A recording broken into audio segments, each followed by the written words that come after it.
Hello, and welcome. Find a comfortable position and let everything go. Feel your body grow heavy, your muscles soften, and your mind quiet down. Tonight, we're leaving it all behind. There are no deadlines here, no worries, and no noise. There is only the deep, profound stillness of space as we begin a gentle journey into one of its greatest mysteries.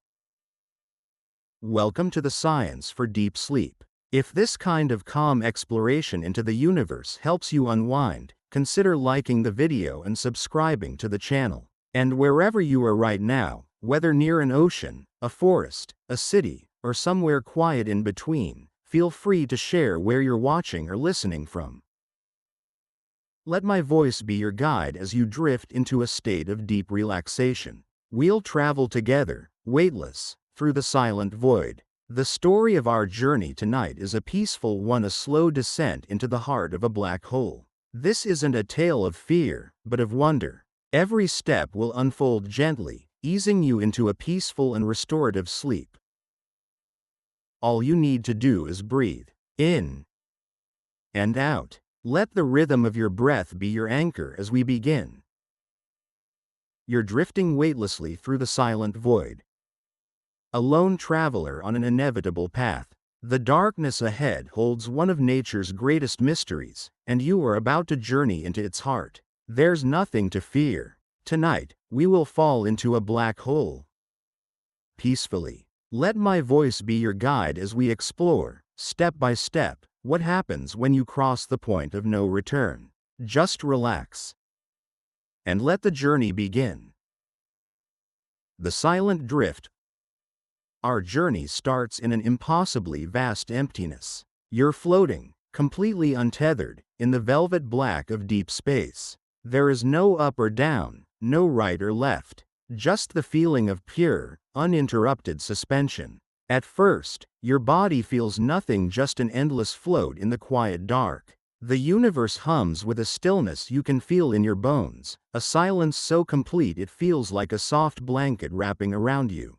You're moving at an incredible speed, maybe thousands of kilometers per second, yet it feels as if you're perfectly still, cradled by the infinite. Around you, the stars aren't the bright, twinkling points of light you see from Earth. They are ancient and steady, pinpricks of fire from galaxies billions of years old, their light too distant to offer any warmth. They look like faint diamonds scattered on an endless expanse of black silk. They don't twinkle, they just exist, a silent testament to the sheer age and scale of the cosmos. Time itself feels different out here. It stretches, becoming fluid. Hours, days, even weeks could pass without you noticing. Your journey isn't measured by a ticking clock, but by the slow, almost imperceptible shift of the stars around you. You're on a path set by an unseen force, an echo of some cosmic event that happened long, long ago. Far ahead, so distant it's barely a smudge against the starfield, is your destination. At first, it's just a spot of perfect blackness where the light seems to go missing. It isn't menacing. It doesn't rush toward you. Instead, you're just easing closer, drawn in by a whisper of gravity that's too gentle to even feel. Your path begins to curve in a long, slow arc, like a leaf drifting on a lazy river, guided toward a deep, calm pool. There are no alarms, no sense of danger. Only the quiet, inevitable pull of space itself, bending around this single, massive object. You're a willing traveler, a curious mind drifting toward the ultimate unknown. The blackness ahead slowly grows, not by getting closer in a rush, but by simply taking up more of your view. It's as if someone is slowly turning down the lights on one small section of the universe. The space around you stays completely serene. You're in a state of freefall, just like an astronaut orbiting the Earth, and it feels like total weightlessness. You feel no pull, no force at all. This is exactly what Albert Einstein's theories of relativity describe. In freefall, gravity seems to disappear. You are simply following the path that spacetime has laid out for you. As you drift, you might pass by cosmic wonders. A nebula, a vast cloud of gas and dust, could hang in the distance like a watercolor painting, its vibrant pinks and blues a stark contrast to the dark. These are the birthplaces of stars, but from here, they're just silent, motionless works of art. You might see the spiral arms of a distant galaxy, a pinwheel of 100 billion stars, turning so slowly it appears frozen in time.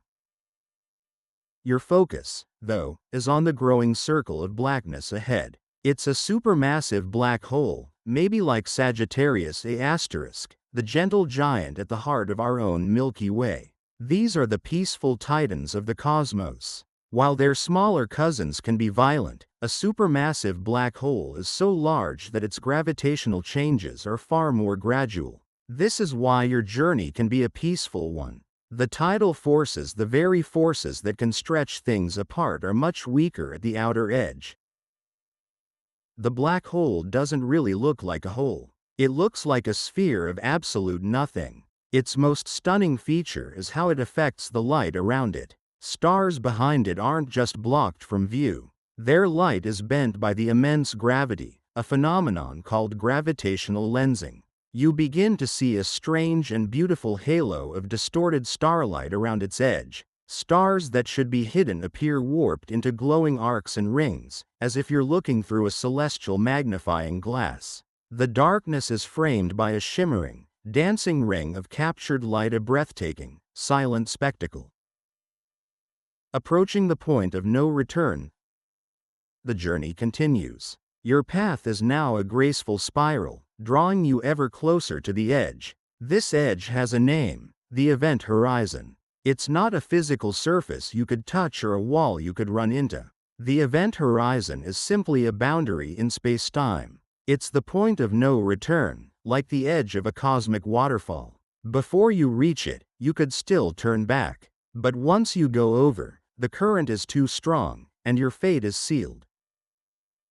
As you approach this invisible line, everything still feels calm. You're in that same state of weightless freefall, feeling no different than you did millions of kilometers away. If you were holding a book, you could still read it. If you shone a flashlight, its beam would still shoot straight ahead. Inside your own little bubble, the laws of physics are behaving exactly as they should. But for someone watching you from a safe distance, the view would be bizarre. This is where Einstein's theory of relativity reveals its most mind-bending tricks. As you get closer to the event horizon, that distant observer would see your time begin to slow down. It's called gravitational time dilation. The black hole's immense gravity warps not just space, but time itself.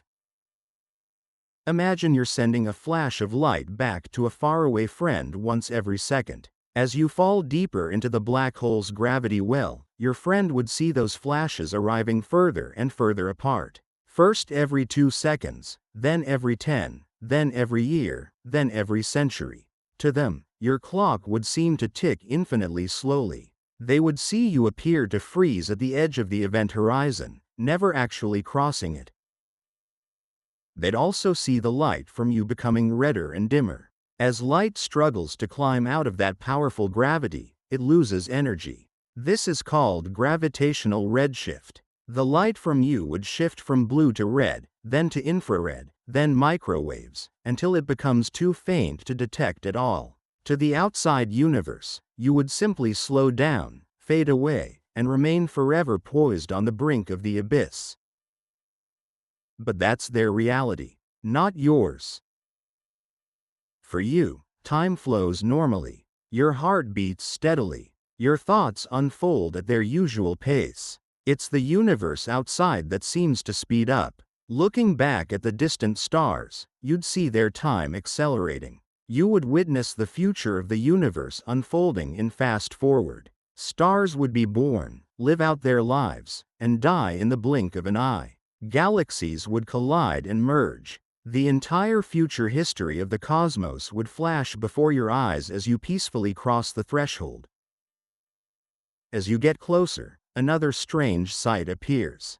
Just outside the event horizon is an area called the photon sphere. Here, gravity is so strong that particles of light photons are forced to travel in orbits, circling the black hole like a moth around a flame. This creates a brilliant, thin ring of light at the very edge of the black hole's shadow. You might even see the back of your own head, as light from you circles the black hole before reaching your eyes. Surrounding the black hole, you might also see a swirling disk of gas and dust known as the accretion disk. This is a whirlpool of matter that's been drawn in by gravity but hasn't fallen in yet. Intense friction heats this material to millions of degrees, causing it to glow brightly. It's a chaotic, beautiful farewell from matter before it succumbs to the darkness. Thankfully, your trajectory is clean. You aren't falling through this violent disk, but directly toward the calm, empty space of the event horizon itself.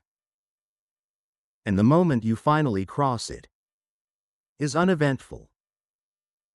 Because the event horizon isn't a physical thing, there's no bump, no jolt, no sensation at all. For a supermassive black hole like this one, the curvature of spacetime is actually very gentle. You would simply float across the line, completely unaware that you've just passed the point of no return. It's like crossing the Earth's equator. You know you're in a new hemisphere, but there's no line in the sand to mark the moment. 1 second you're outside, the next you're inside. And you are now inside the black hole.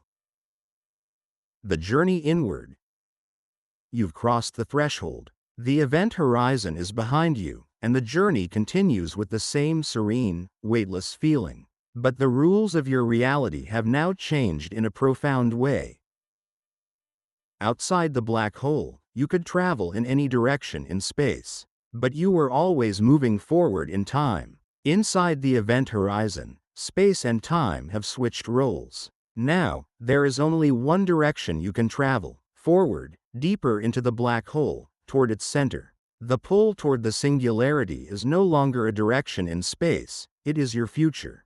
Just as you can't stop yourself from moving toward tomorrow, you can no longer stop yourself from moving toward the center.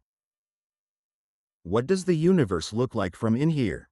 For a brief moment, you could still look back and see the outside world, but the view would be bizarrely distorted. The black hole's gravity would bend all the light from the external universe into a small, bright window. In that shrinking circle of light, you would see the entire future of the universe playing out, getting bluer and brighter as it's compressed.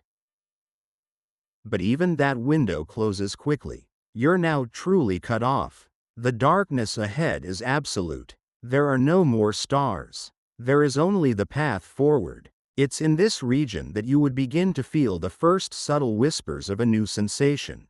Gravity, which has been your silent companion, begins to show its true nature. You start to feel a gentle pull. This is the beginning of tidal forces. Physicists have a wonderfully strange name for what happens next: spaghettification. On Earth, tidal forces are what cause the ocean's tides. Here, the effect is magnified to an unimaginable degree. The part of your body closer to the center is being pulled by gravity much more strongly than the part that is farther away. But because we're on a peaceful journey into a supermassive black hole, this process is slow and gradual. If you were falling feet first, you would first feel a faint tingling in your toes, as if they're being gently tugged. This feeling would slowly intensify, moving up through your feet and into your legs. It's not painful, not at first. It's more like a slow, inexorable stretching. You are being stretched vertically, longer and longer, like a piece of spaghetti, while at the same time being squeezed from the sides, making you thinner. For a smaller black hole, this process would be violent and would have torn you apart before you even reached the event horizon. But here, in the gentle interior of this cosmic giant, you experience it step by step. The stretching sensation continues to grow. Inch by inch, your body elongates. The forces are becoming immense, far stronger than the chemical bonds that hold you together. The very molecules of your being are gently pulled apart. Your cells, one by one, are separated from each other.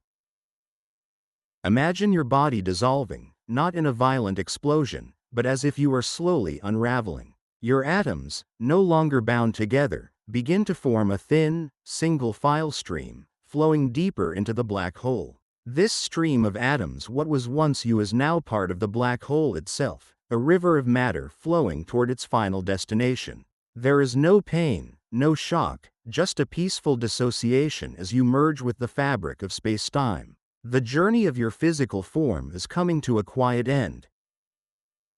What remains, for a fleeting moment, is your consciousness. Your final thought might be a sense of profound wonder at having witnessed one of the universe's greatest mysteries. You have journeyed beyond the point of no return, watched the future of the cosmos unfold, and become one with an enigma. You have touched the face of infinity. This stream of fundamental particles that was once you continues its journey toward the very center of the black hole. It leads to the singularity, the heart of the mystery.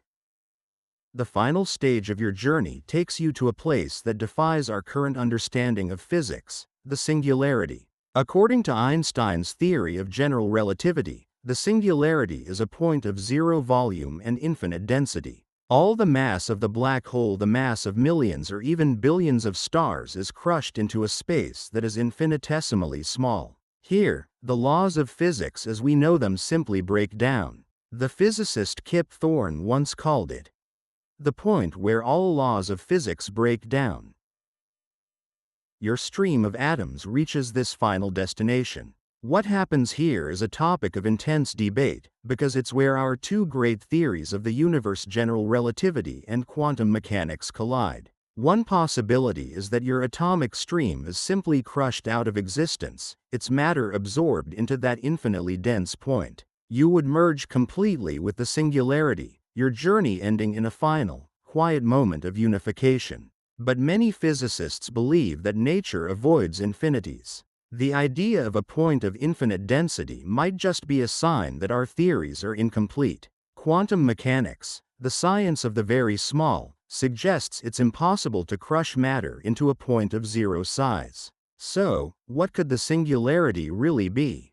There are other, more exotic theories. One idea is that the singularity isn't a point at all, but a gateway to another universe. In this scenario, matter that falls into a black hole doesn't get crushed, but instead bounces and becomes the seed for a new Big Bang, creating a baby universe. If this were true, our own universe might just exist inside a black hole in some larger parent cosmos. Your journey wouldn't be an end, but a transition. Another fascinating idea from string theory suggests that black holes might be fuzzballs, tangled balls of fundamental strings of energy. In this view, when you fall in, your information isn't destroyed but is woven into the fabric of this complex, fuzzy surface. We don't know which, if any, of these ideas is correct. The heart of a black hole is hidden from us behind the ultimate veil of the event horizon, a cosmic prison from which no information can escape.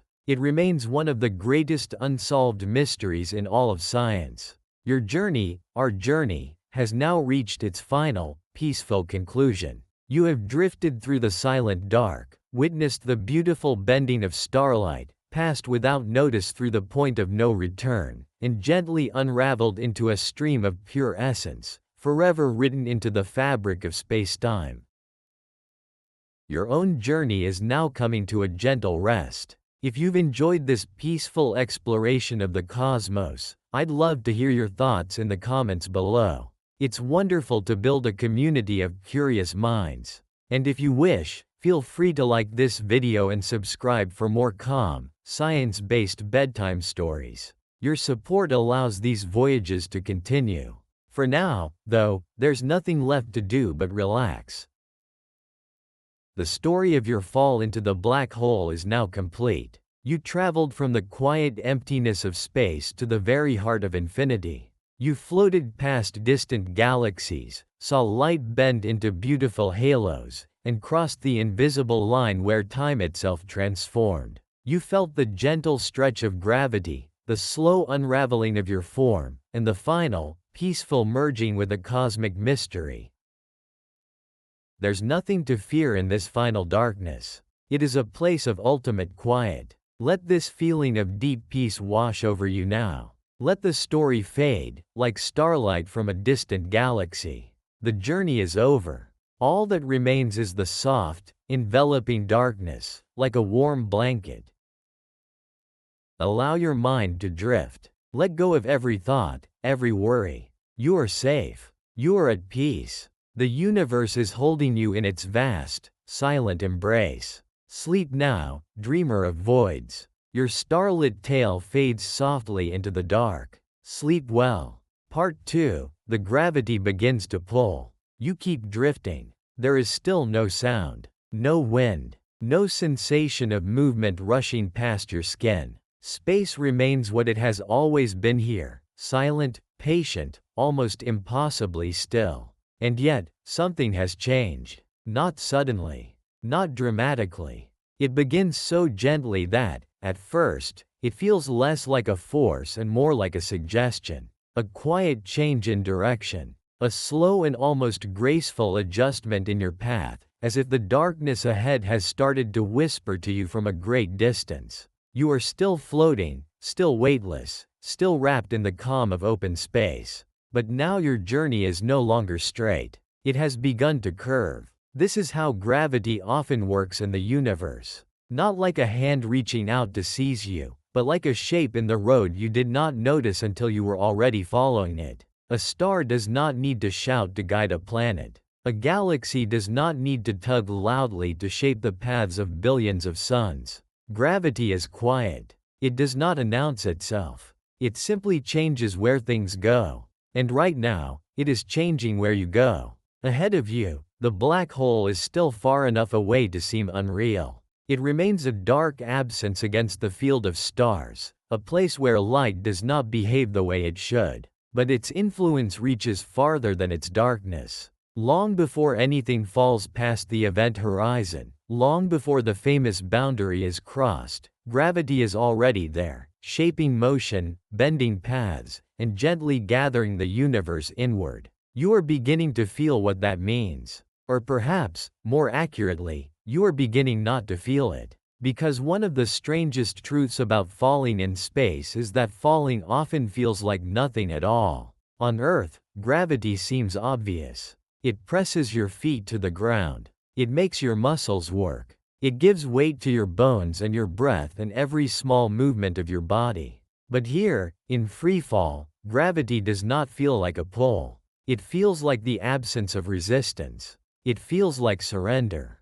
This is one of Einstein's most beautiful insights. He realized that gravity is not quite what it seems. It is not simply an invisible force yanking objects through empty space. Instead, mass changes the shape of spacetime itself, and everything else follows the curves that shape creates.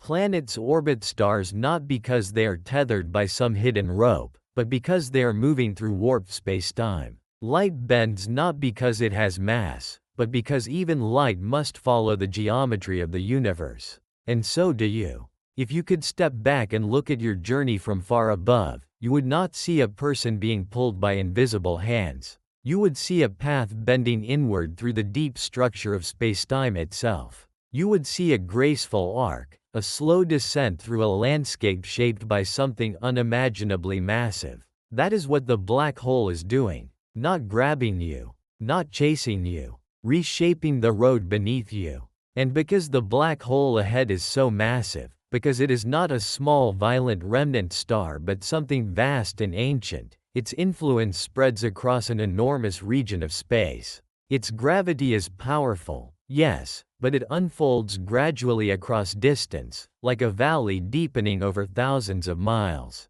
You are not tumbling into a narrow pit. You are gliding into a vast gravitational basin whose edges are so wide and gentle that the descent can feel peaceful. So you continue to drift. Behind you, the stars you once used as quiet companions are beginning to shift position. Very slowly, almost imperceptibly, the pattern of the sky changes. The constellations are not fixed, after all. From Earth, they only seem stable because we are so small and our vantage point changes so little. But here, on this long curved approach, the sky itself starts to rearrange. Familiar pinpricks of light draw into new relationships. Some spread farther apart. Others seem to gather. It is not the stars moving around you in haste. It is your own path being rewritten by gravity. This is one of the first ways the universe tells you that something immense lies ahead. The black hole itself remains dark, but the space around it is becoming more expressive.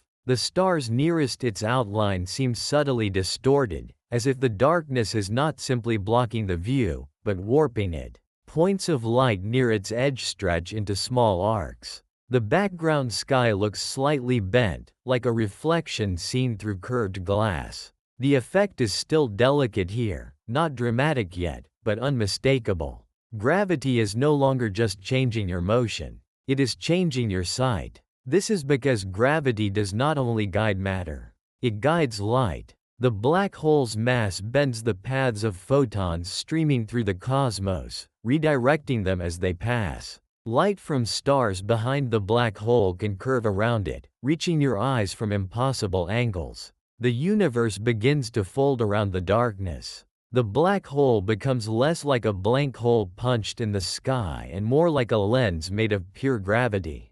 It is a strange and beautiful thing to witness. The closer you drift, the less the sky behaves like a fixed dome and the more it behaves like fluid geometry. Nothing flickers or flashes. Nothing becomes chaotic. Instead, everything grows quieter in a deeper way, more mysterious, more dreamlike. The stars do not disappear. They become uncertain. And as you continue inward, another question begins to rise, gently, naturally, from the silence. Why does a black hole pull so much? It is a simple question, and the answer begins long before the black hole itself. It begins with mass. The more mass an object has, the more it curves spacetime around it. A planet does this. A star does this more strongly. A black hole does it so severely that the geometry itself folds into a kind of one-way inwardness. But a black hole is not magic. It is not a cosmic vacuum cleaner sucking everything from across the universe. This is a common image, but it is not quite true. If our sun were somehow replaced by a black hole of equal mass, Earth would not suddenly be dragged inward. It would continue orbiting almost exactly as before, because the mass would be the same and the gravitational influence at our distance would be the same. The great difference would not be in some mystical suction. It would be in the density, the compression, the extreme curvature packed into such a small region. That is the real wonder of a black hole. It is not just heavy. It is concentrated beyond ordinary imagination. A star lives for millions or billions of years by balancing two great forces. Gravity pulls inward. Pressure from nuclear fusion pushes outward. As long as the star can keep fusing lighter elements into heavier ones in its core, that outward energy resists collapse. But eventually, every star must face a limit. Fuel runs low. Pressure weakens. Gravity, which has been patiently waiting the entire time, begins to win. For the most massive stars, that victory is catastrophic. The core collapses. The outer layers may explode outward in a supernova.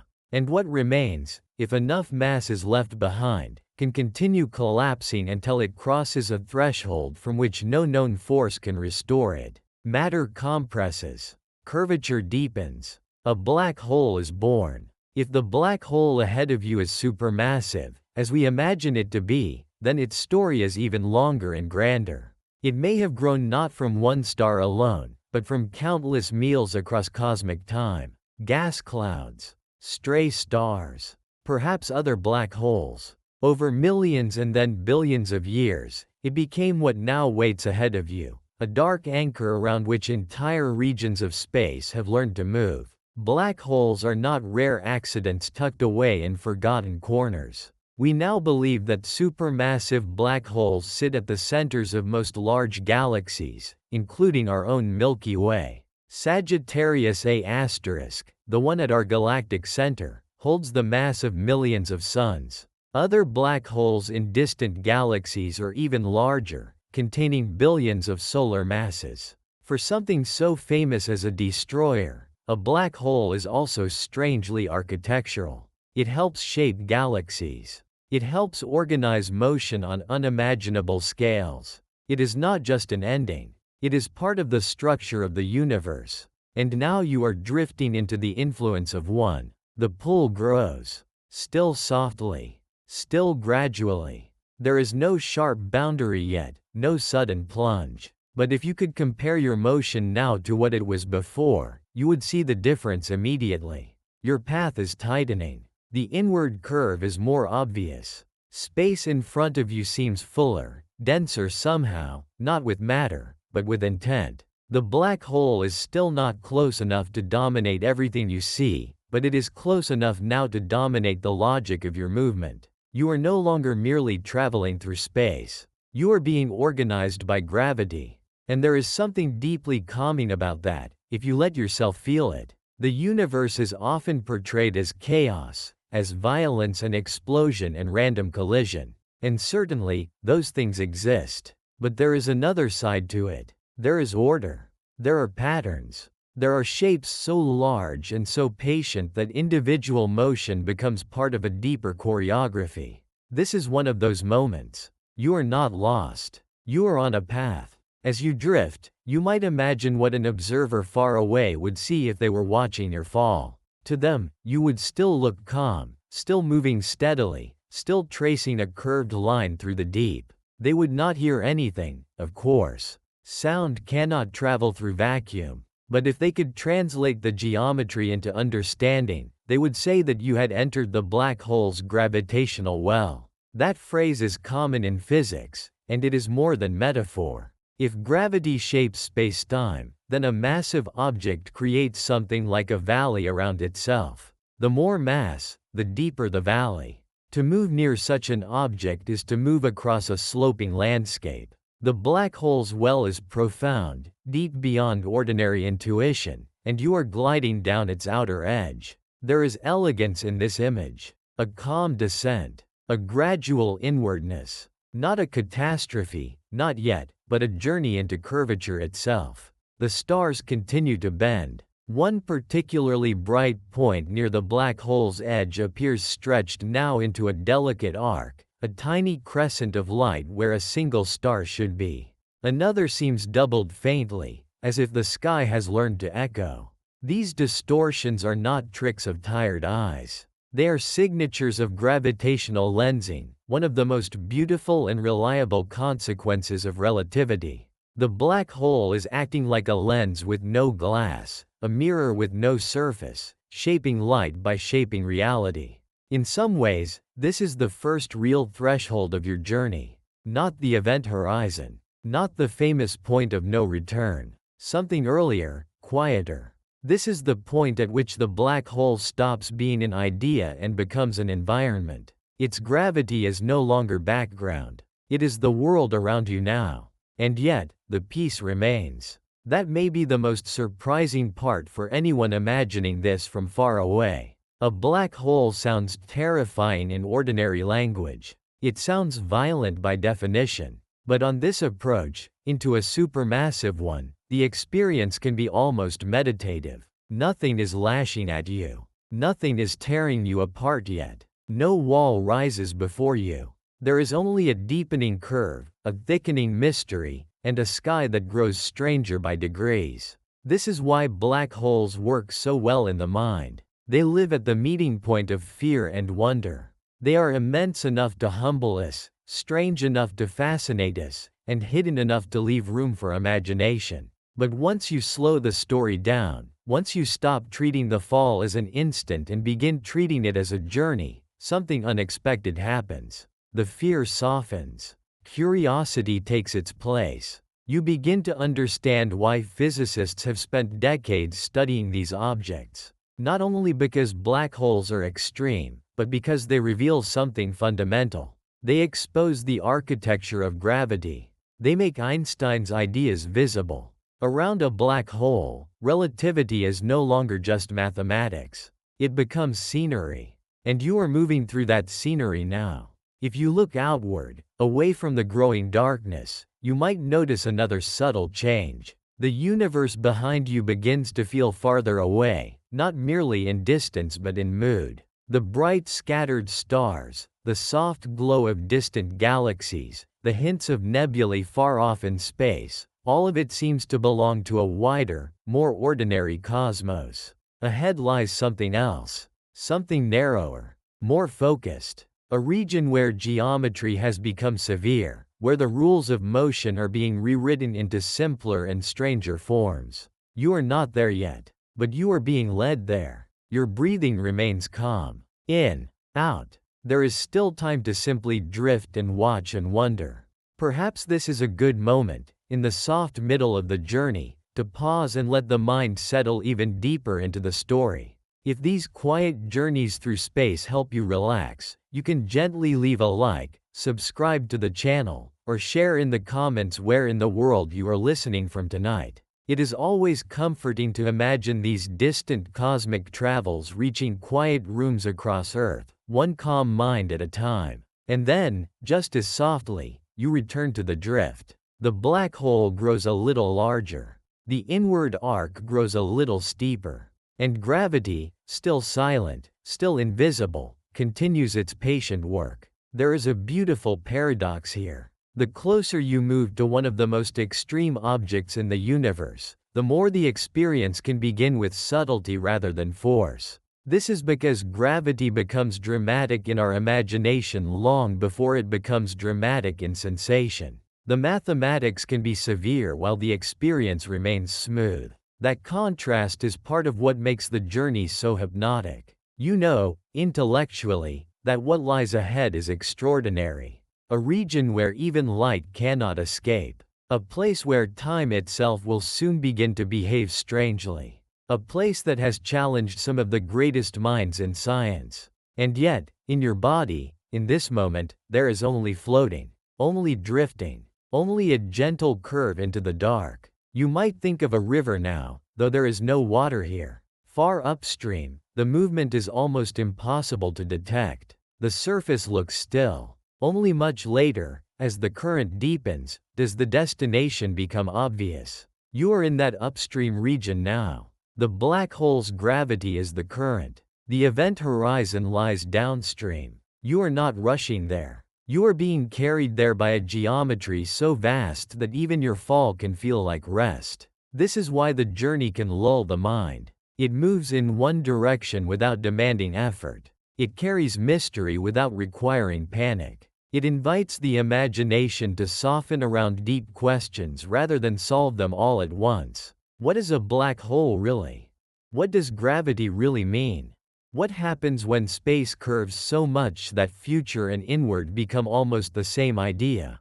Those answers are still ahead. But for now, you do not need all of them. For now, it is enough to feel the beginning of the pull. To understand that you have entered the black hole's sphere of influence. To notice the stars bending, the path curving, the darkness growing. To know that something enormous is guiding you now, gently and with absolute certainty. The gravity begins to pull. And you let it. There is no need to resist. No need to hurry. No need even to think too hard. The science can rest lightly in the mind, like starlight resting on still water. Gravity is curvature. Mass shapes spacetime. Black holes are not cosmic monsters reaching outward, but regions where that shaping becomes extreme. You are in freefall, and freefall feels like peace. Ahead, the black silence waits. Around it, the stars continue their slow distortions. And you, quiet traveler, continue your descent, deeper into the field of one of the universe's most patient mysteries. In the next part of the journey, the black hole will begin to reveal itself more clearly. The darkness will grow. The lensing will intensify. The sky will become stranger, more folded, more beautiful, more impossible. What now feels like a distant influence will become a presence. And the approach will carry you closer to the boundary that has fascinated humanity for generations. But not yet. For now, remain here, in this long and gentle curve. Feel the calm of the drift. Feel the hush of the deep. Feel the invisible hand of gravity, not as violence, but as direction. You are still floating, still breathing, still falling, softly, into wonder. Part 3, Approaching the Black Hole. The journey continues in silence. You are still drifting, still calm, still held in that strange and peaceful state that only space can offer. There is no floor beneath you, no wind against your face, no sound to remind you of movement. And yet you are moving. Gently. Constantly. Irreversibly. The black hole ahead is no longer just a distant absence in the sky. It has begun to feel like a destination. At first, the change is subtle. The darkness ahead seems a little larger than before, a little more defined. It no longer looks like a tiny blemish on the starfield. It has presence now. Shape, almost. Not a surface, not an object in the ordinary sense, but a region where the universe seems to hesitate. The stars around it are no longer arranged the way they should be. Their light bends in delicate arcs. Their positions seem uncertain. The sky near the black hole has begun to ripple with the quiet distortions of gravity. You drift closer. And as you do, the black hole becomes less like a hole and more like a lens through which the universe has been twisted into unfamiliar forms. This is one of the great surprises of black holes. People often imagine them as simple circles of darkness, cosmic drains hanging in empty space. But the truth is stranger, and in some ways much more beautiful. A black hole does not simply hide what is behind it. It reshapes the light around it. It bends the view itself. It makes the background universe curl and stretch like reflections on moving water. You can see that now. A star that should be slightly to the left appears higher than it ought to. Another seems pulled into a faint arc, like a brushstroke of silver light. The whole region around the black hole feels as though space has softened there, as though the geometry of the cosmos has become fluid. This effect has a name, of course.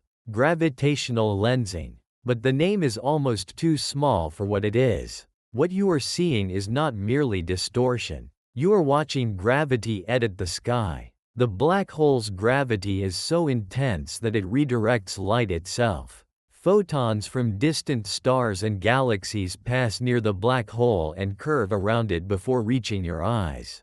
Some light that would have missed you entirely is now bent toward you. Some light that should have come straight arrives along a curve. The result is a sky that no longer behaves according to common sense. And the closer you drift, the more dramatic that becomes. A faint halo begins to gather around the darkness. It is not bright at first. It is more like a suggestion of brightness, a thin gleam at the edge of the black. But slowly it strengthens. The ring around the black hole starts to emerge, not as a physical rim, but as a concentration of distorted light. It gives the darkness a frame, a boundary made not of matter but of warped starlight. If you had never known what a black hole was, this sight alone would tell you that something extraordinary lived here. The darkness seems too perfect, too complete, too absolute. And around it, the universe appears to wrap itself in a luminous curve, as if light has been captured into orbit and turned into ornament.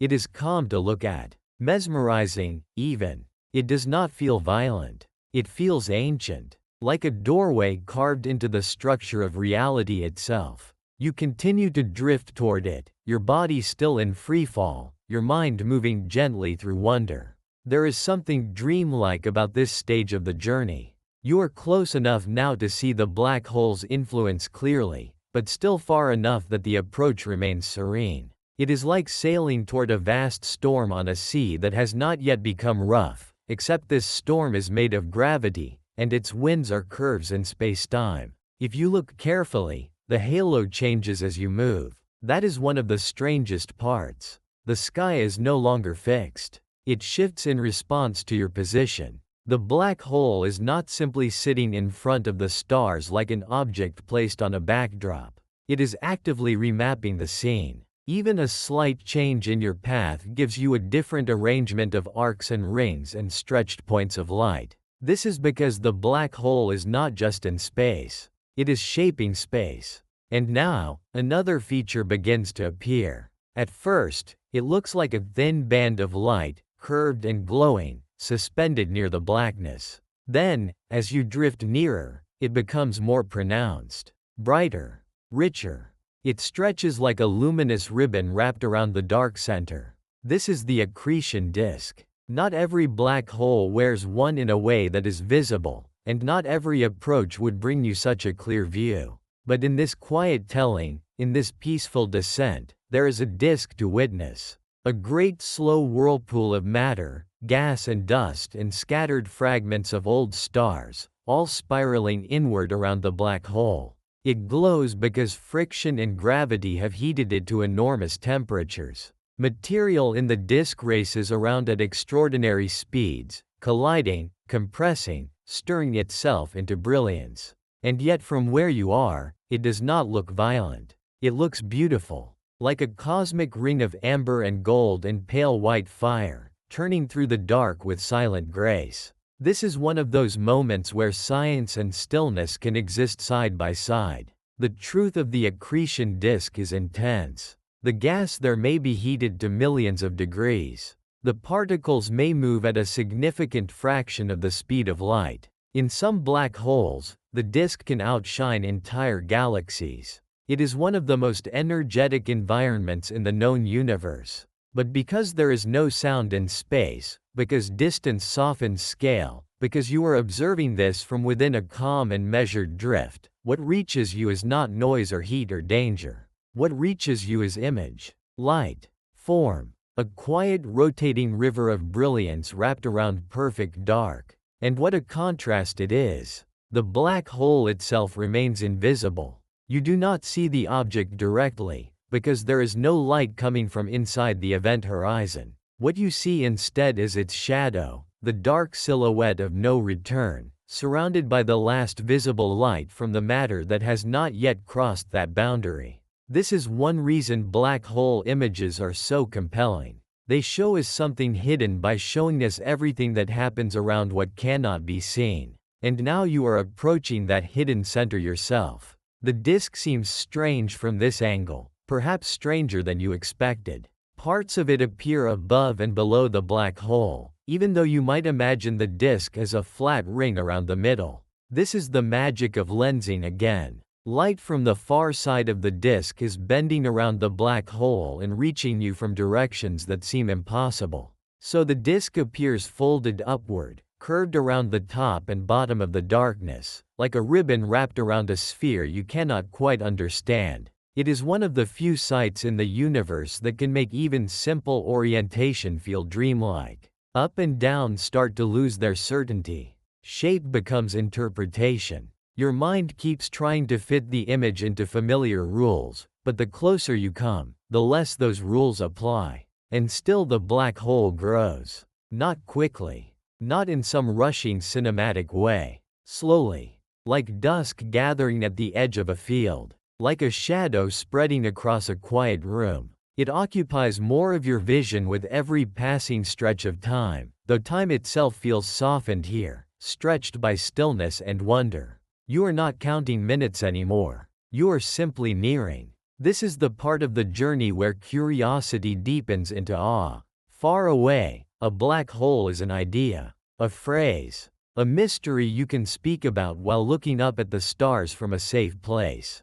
But here, approaching it directly, it becomes something more intimate, not less mysterious, but more immediate. The abstract idea has taken form in your perception. You can see what gravity does. You can watch light yield to it. You can sense that you are entering an environment where ordinary intuition will become less reliable with every mile. And yet, through it all, there is peace. Your body feels no turbulence. Your breathing remains steady. Your movement is smooth, almost tender in its inevitability. This matters, because black holes are often described only through the language of catastrophe. Destruction, crushing, doom. But the approach, especially to a supermassive black hole, can unfold with enormous grace. The violence belongs to the physics, not always to the feeling.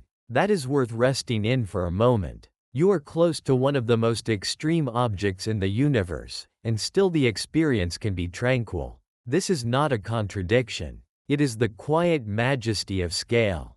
Far off, beyond the black hole, the stars remain. Some are now hidden behind the growing darkness. Others are multiplied and stretched into strange shapes by lensing. the sky looks richer and more distorted at once. If you could compare it to how it looked when the journey began, the difference would be astonishing. The universe around the black hole does not merely darken. It becomes theatrical in the gentlest possible way. More layered, more folded, more fluid. And then there is the ring. It becomes clearer now, brighter and more delicate at the same time. Not a perfect solid circle, but a band of concentrated light where the distortions are greatest. This is close to what physicists call the photon sphere, a region where light can travel in curved paths around the black hole. Not all of the light you see is trapped there, of course, but the idea is important. Near a black hole, space bends so severely that even the straightest thing in the universe, a beam of light, can be forced into loops and arcs.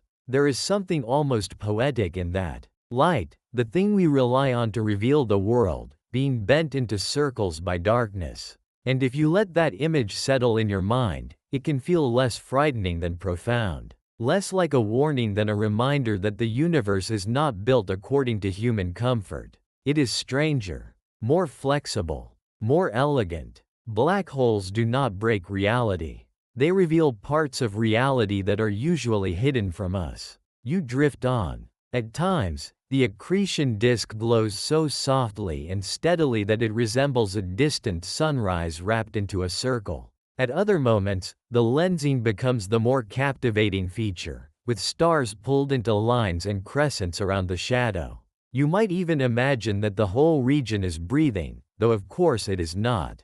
That sensation comes from the slow change in perspective as you move. The cosmic scenery is rearranging itself around you in real time. This is one of the gifts of the guided journey format. It lets the mind linger where ordinary explanations rush. Most descriptions of black holes leap straight toward the event horizon, eager to arrive at the famous boundary. But the approach matters. The long, quiet approach is where the imagination has space to settle. It is where the science becomes visual, where the mystery stops being a diagram and starts becoming an atmosphere. And what an atmosphere it is!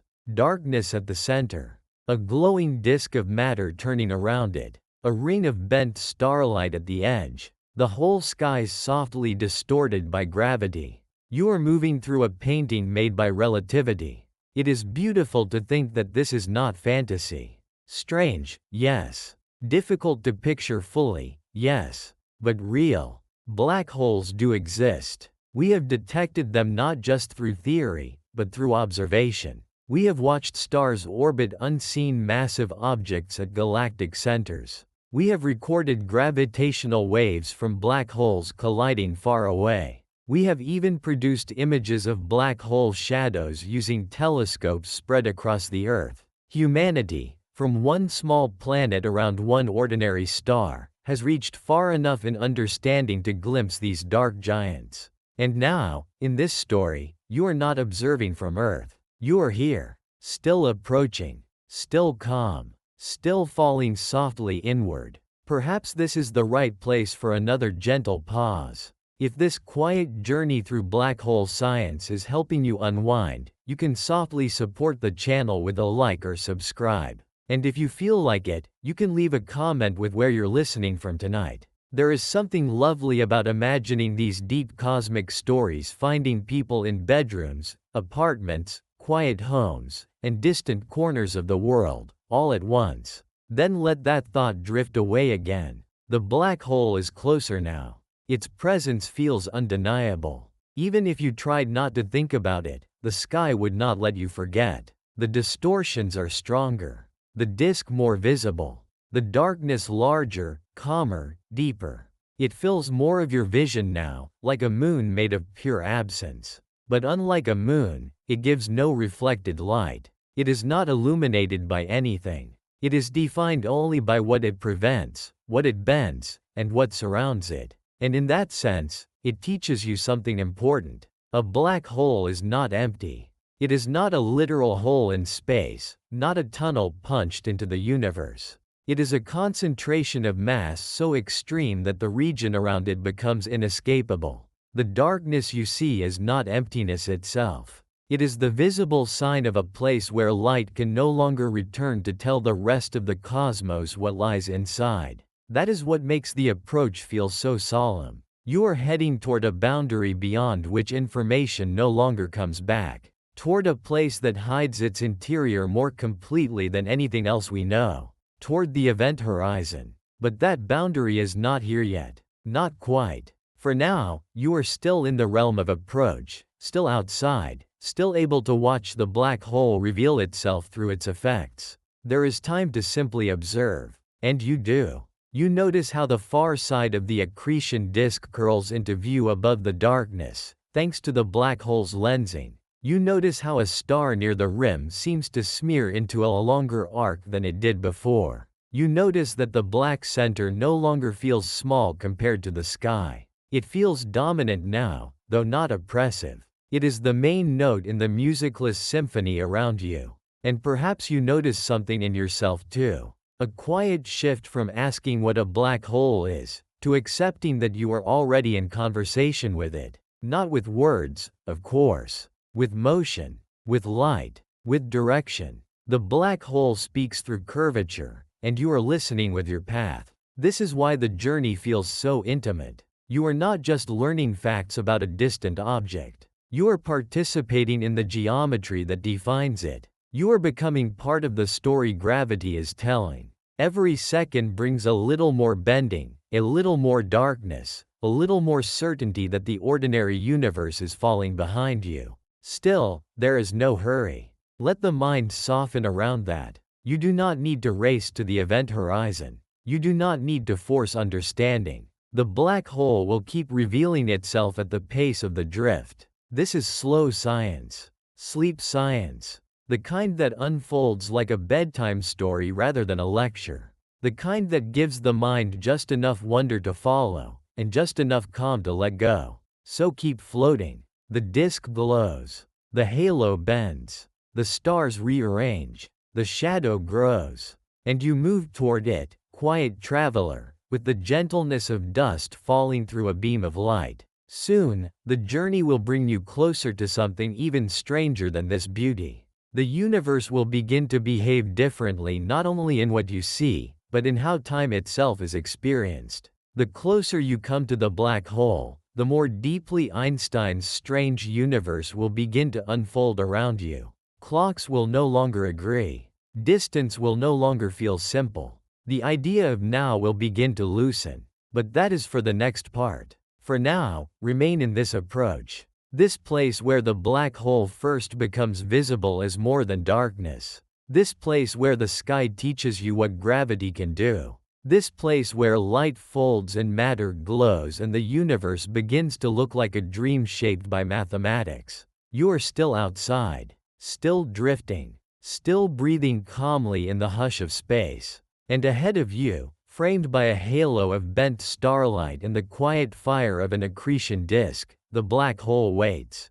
Part 4. Time begins to slow. There is a quiet moment, somewhere on the long approach, when the black hole stops feeling merely large and starts feeling deeper than distance. You are still drifting in silence. Still suspended in freefall. Still moving with that same calm and steady inevitability. The black hole fills more of your view now, framed by warped starlight and the soft glow of the accretion disk. The universe around it has become stranger, but not harsher. More dreamlike, perhaps. More folded. More difficult to measure with ordinary instincts. And now, as you come closer, something else begins to change. Not in the way your body feels. Not in the rhythm of your breathing. Not in the pace of your thoughts. But in time itself. This is one of the most famous and most beautiful ideas in modern physics, and also one of the most difficult to picture clearly.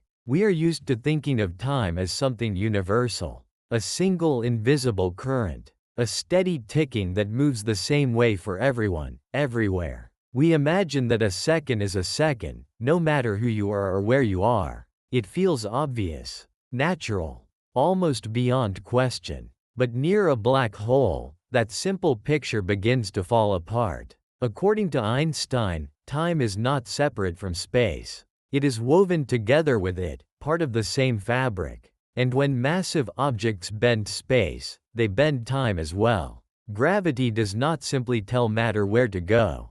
It also changes the rate at which time passes. This means that the closer you move toward a massive object, the slower time passes for you compared with someone farther away. Not in some metaphorical sense. Not just in the way a moment can feel long or short. Physically. Measurably. Real time. Here, in the black hole's deep gravitational field, time begins to stretch. And yet, to you, nothing feels different at all. That is one of the great quiet paradoxes of relativity. The person inside the experience feels normal. Their heartbeat feels normal. Their thoughts come one after another at the usual pace. Their sense of now remains intact. It is only when their time is compared with someone else's, someone farther away from the gravity, that the difference appears. So you drift on, and you do not feel time slowing. But it is.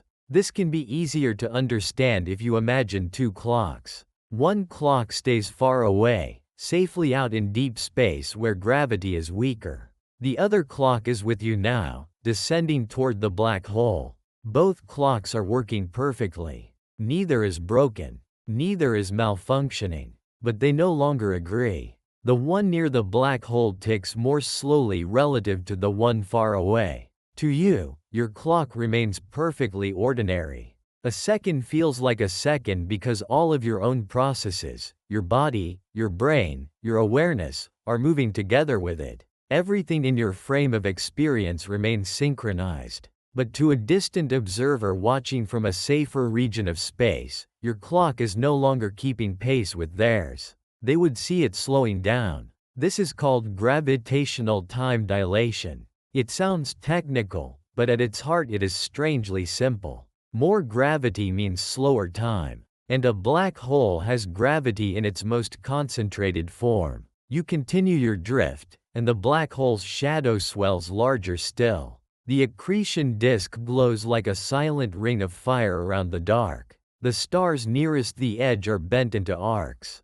Light from behind the black hole curls around it in ways that would seem impossible anywhere else. The scenery is already strange enough that the mind could happily rest there for hours. But now another layer has been added. A hidden one. A layer that changes not what things look like, but what time means. If someone far away were watching you now, perhaps from a distant spacecraft beyond the black hole's strongest influence, they would begin to notice something odd. Your movement toward the black hole would appear to slow. Not because you were applying your brakes. Not because your path had changed. But because time for you, compared with time for them, is being stretched by gravity. If you waved your hand once every second, they would not see one wave per second anymore. The interval between your motions would lengthen. If you flashed a small light at them once every second, those flashes would arrive more and more slowly. At first, the difference might be slight, then more noticeable, then unmistakable. Your time, from their point of view, would be loosening and slowing like music gradually played at a softer speed. This is one of those scientific truths that sounds almost fictional until you remember that it has been tested. Not near a black hole directly, of course, but here in gentler forms much closer to home. Time passes slightly faster at the top of a mountain than at sea level because gravity is weaker there. Atomic clocks placed at different altitudes really do drift apart. The satellites that guide GPS systems must account for relativity, or navigation on Earth would quickly become inaccurate. The universe has already shown us that Einstein was right. Black holes simply reveal the same truth on a grander stage. And now you are approaching that stage. The thought can feel soothing in its own way. The universe is not arbitrary here.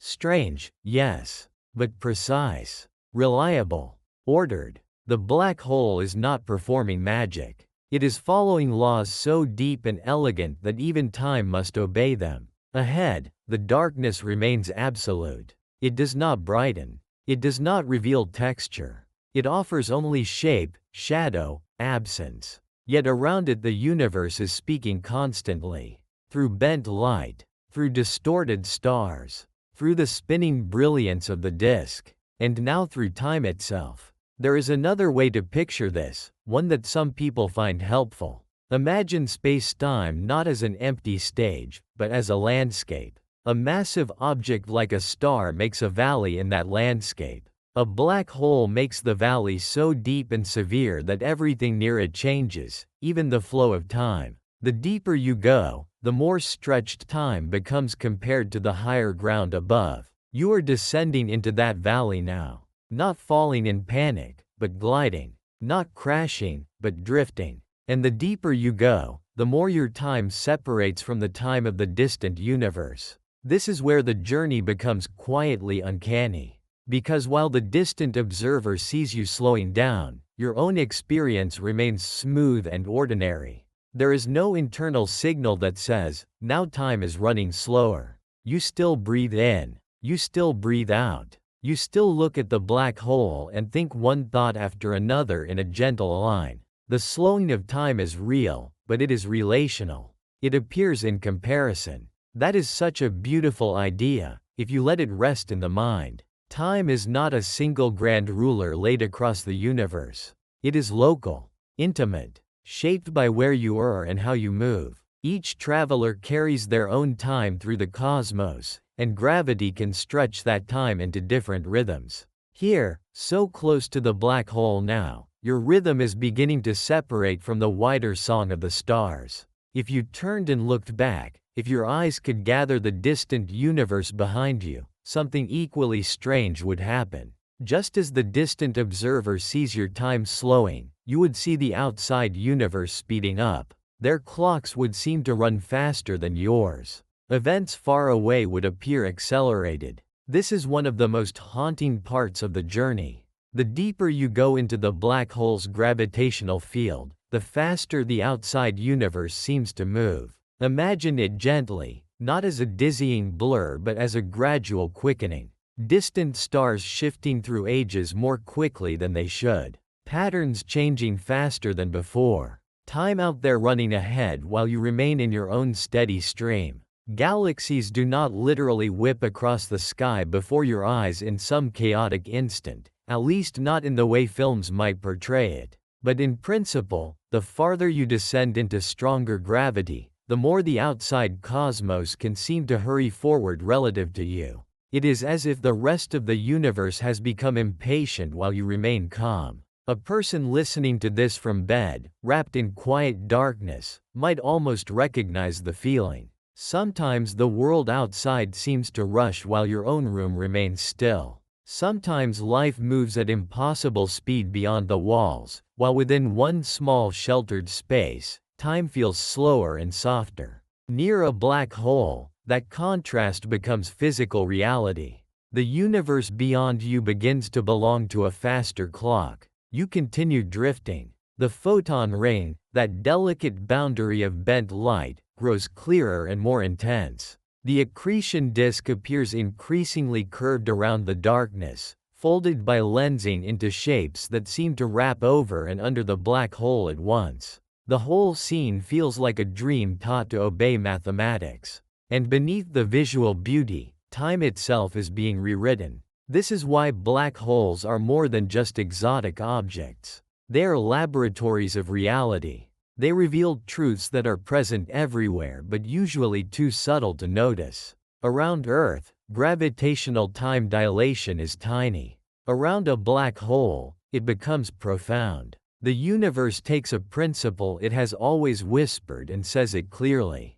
Gravity changes time. And because the black hole's gravity grows stronger with every stretch of your approach, the effect deepens. To the distant observer, your motions grow slower still. Your signals take longer. Your light is stretched toward redder wavelengths as it climbs outward through the gravity. This is called gravitational redshift. The light does not merely travel away from you. It spends energy escaping the black hole's influence. And in losing that energy, it shifts toward the red end of the spectrum. So if you were shining a white lamp back toward the distant stars, that light would gradually appear redder and dimmer to the observer far away. First subtly, then more strongly, until eventually it would fade beyond what their eyes or instruments could easily detect. You would not simply seem slow to them. You would seem to soften into the dark. This can sound sad in a certain light, but here it feels almost serene,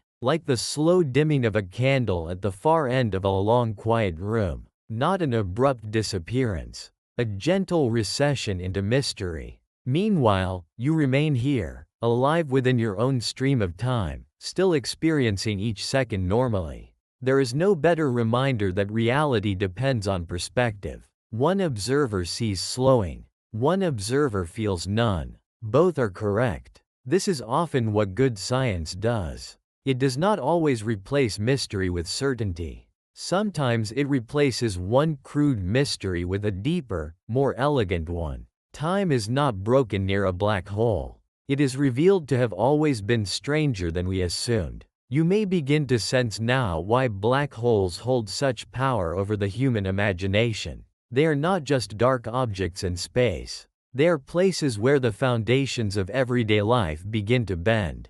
Distance bends. Light bends. Time bends. They turn the familiar universe into something more fluid, more subtle, and more profound. And yet your journey remains quiet. That matters. You are not being rushed through these ideas. You are floating among them, letting them drift past like slow clouds in the mind. A black hole is teaching you, but it is teaching gently. Through image, through motion, through stillness. There is no need to solve every paradox right now.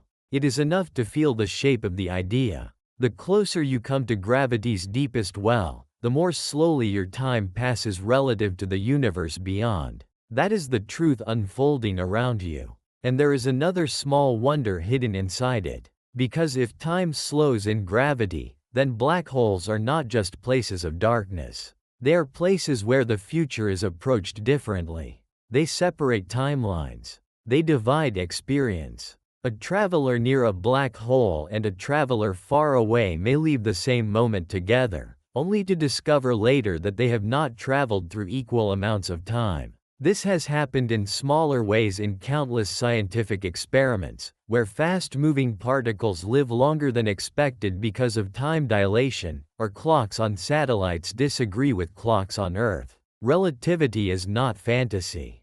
It is woven into the real world. Black holes simply take it to its most poetic edge. You keep drifting inward. The event horizon is not yet crossed, but it feels less abstract now. The region around you has become rich with consequences. The black hole is not only visible through its shadow and lensing.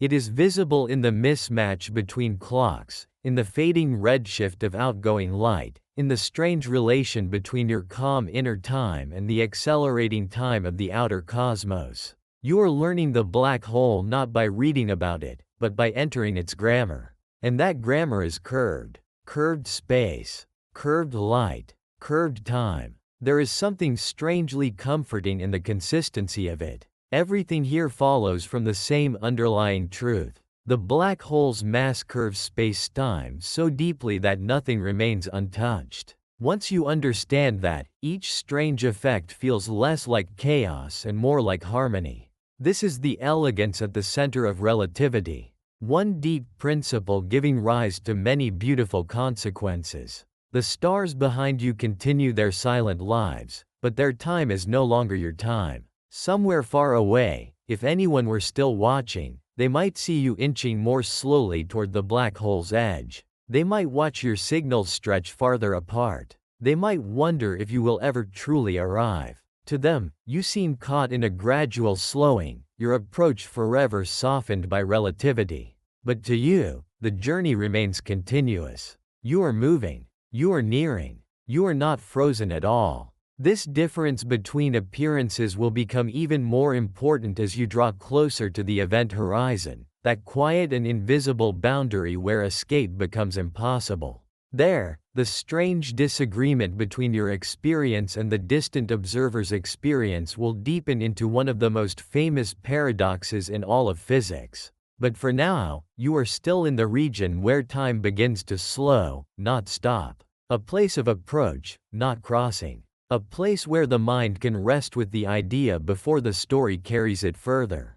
Perhaps this is a gentle place to pause and breathe again. In, out. Let the wonder settle softly. If you are enjoying this slow journey into black hole science, you can gently like the video, subscribe, or leave a comment with where you are listening from tonight. It is always a quiet joy to imagine these journeys reaching curious minds across the world, each one resting somewhere under the same sky. And now let that thought drift away as well. The black hole remains ahead of you, larger and darker now. Its disk glows. Its ring bends light into impossible curves. And time, though you cannot feel it directly, has begun to loosen from the wider universe.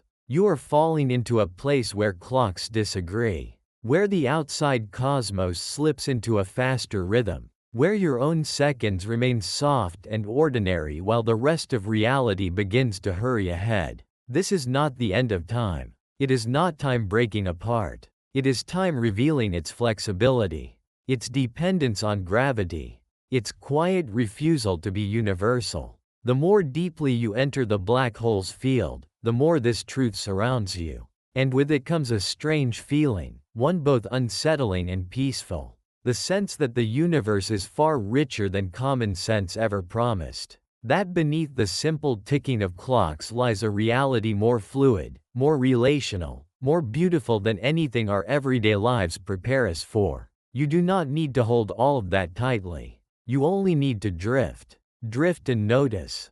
Drift and wonder. Ahead, the event horizon waits, invisible but certain. Beyond it, the journey will become stranger still. The boundary of no return will draw near. The outside observer's view and your own experience will separate even more dramatically. The old rules of escape will begin to lose meaning. The black hole will no longer just influence your path. It will define your future. But that is still ahead. For now, remain in this part of the descent, where time itself begins to soften and stretch, where the universe behind you hurries a little faster, where you remain calm within your own steady breathing, where gravity, with infinite patience, teaches you that time is not fixed, but shaped. You are still outside, still drifting, still moving deeper into the shadow.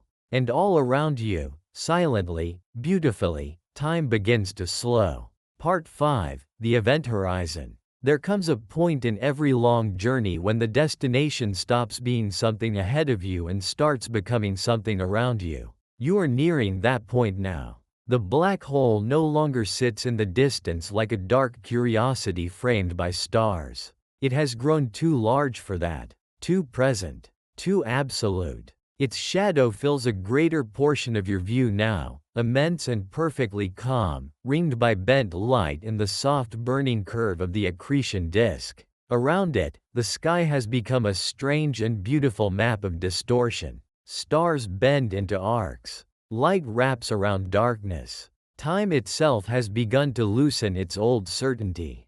And ahead of you, though you still cannot see it directly, lies the boundary that has captured human imagination for generations. The event horizon. The phrase itself sounds dramatic, almost ceremonial. It carries a certain weight, a feeling of finality. And in one sense, that feeling is justified. The event horizon is the point of no return. Once you cross it, nothing, not even light, can escape back to the wider universe. Not rockets, not signals, not messages, not stories. It is the ultimate boundary in nature, a line drawn not in ink or stone, but in spacetime. And yet, the closer you come to it, the stranger it becomes. Because the event horizon is not a wall. It is not a surface you can touch. It is not a glowing barrier hanging in space like a gate. It does not shimmer or crackle. It does not announce itself with sound or force.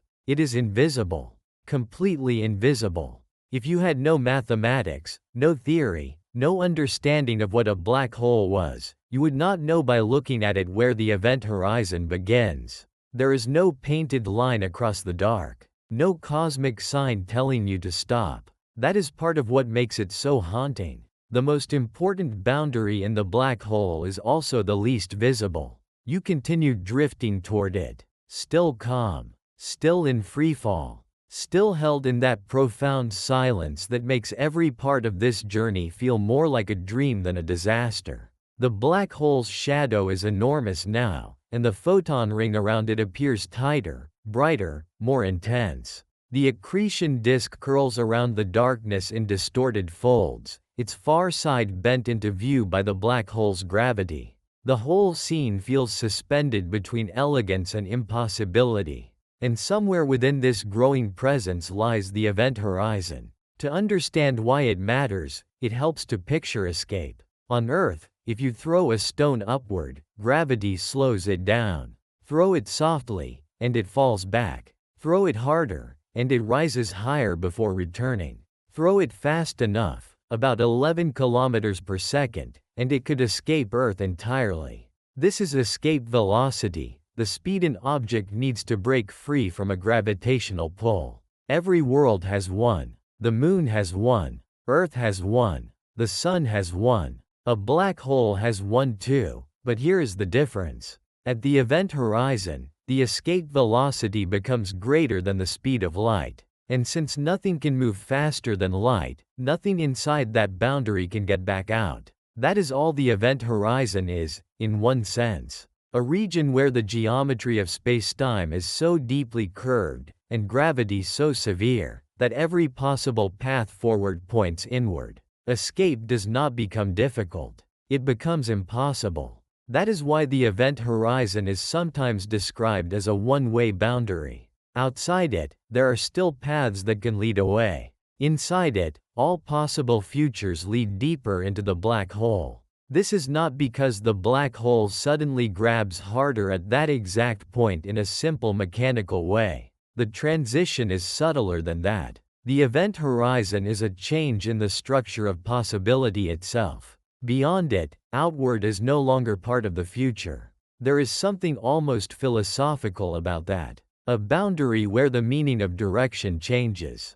A boundary where not even light can choose another road. And still, as you approach, there is no sensation of danger. This is one of the most important things to understand. Popular imagination often treats the event horizon like a kind of cosmic cliff edge, as if crossing it would feel like crashing through glass or plunging into some violent storm. But for a supermassive black hole, the crossing can be astonishingly gentle. The event horizon is not made of matter. It is not physically there in the way a planet's surface is there. If the black hole is large enough, the gravitational gradients at the horizon may be mild enough that you feel nothing special at the moment of crossing. That is one of the strangest truths in all of science. The point of no return may arrive without drama. You drift closer. If someone far away were still watching you, this is where their view would become even more peculiar. Because from their perspective, you never seem to quite reach the event horizon at all. As you get closer and closer, your time appears to slow more and more due to gravitational time dilation. Your movements stretch. Your signals arrive farther apart. Your light grows redder and dimmer. To them, you seem to approach the boundary forever, slowing asymptotically, fading towards stillness without ever fully crossing.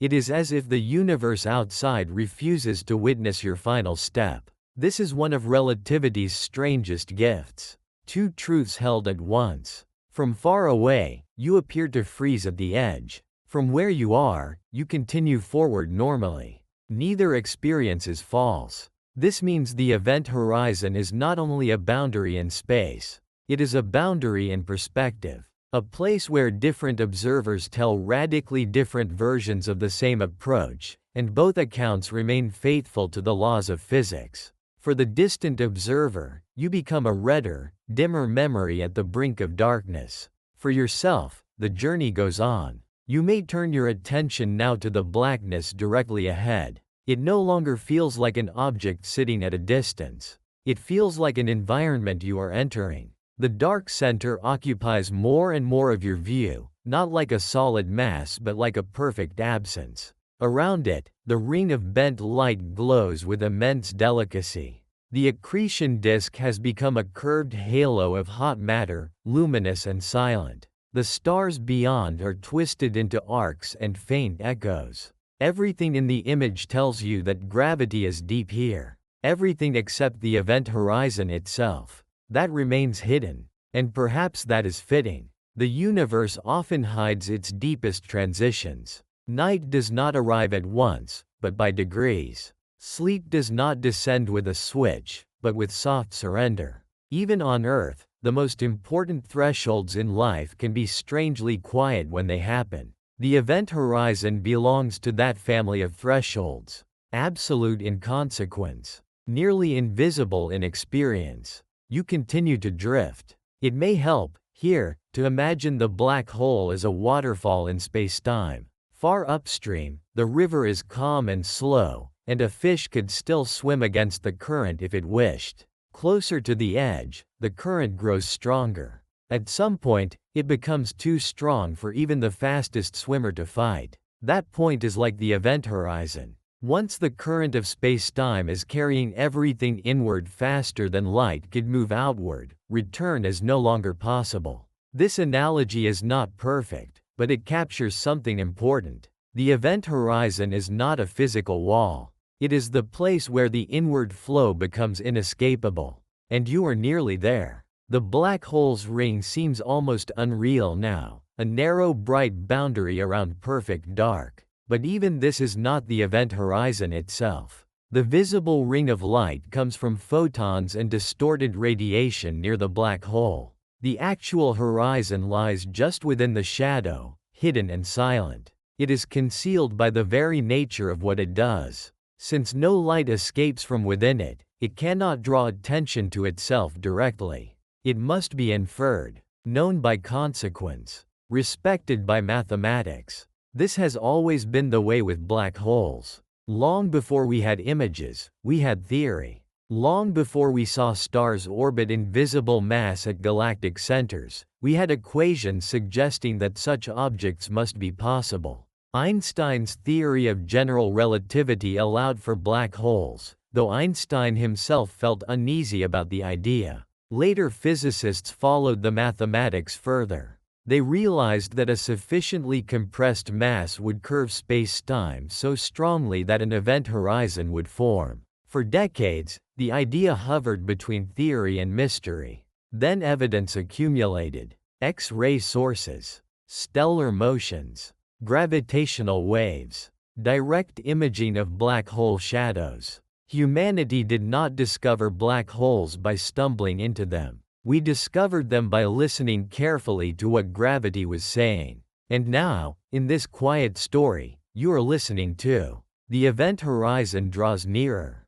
If you could send a final signal outward, now would be when that signal begins to struggle more deeply. Light climbing away from you loses energy to the black hole's gravitational field. Its wavelength stretches. Its color shifts toward red, then beyond red, into regions human eyes cannot see. This is gravitational redshift again, now more extreme. To the distant observer, your final messages would grow weaker, more stretched, more sparse. Not cut off abruptly. Softened. Slowed. Translated into fading redness. This image, too, can feel less frightening when you meet it calmly. Not a violent silencing, but a long quiet dimming. A voice carried farther and farther into distance until it becomes too soft to hear. Meanwhile, you remain here in your own stream of time, moving steadily onward. Perhaps this is one reason the event horizon fascinates us so deeply.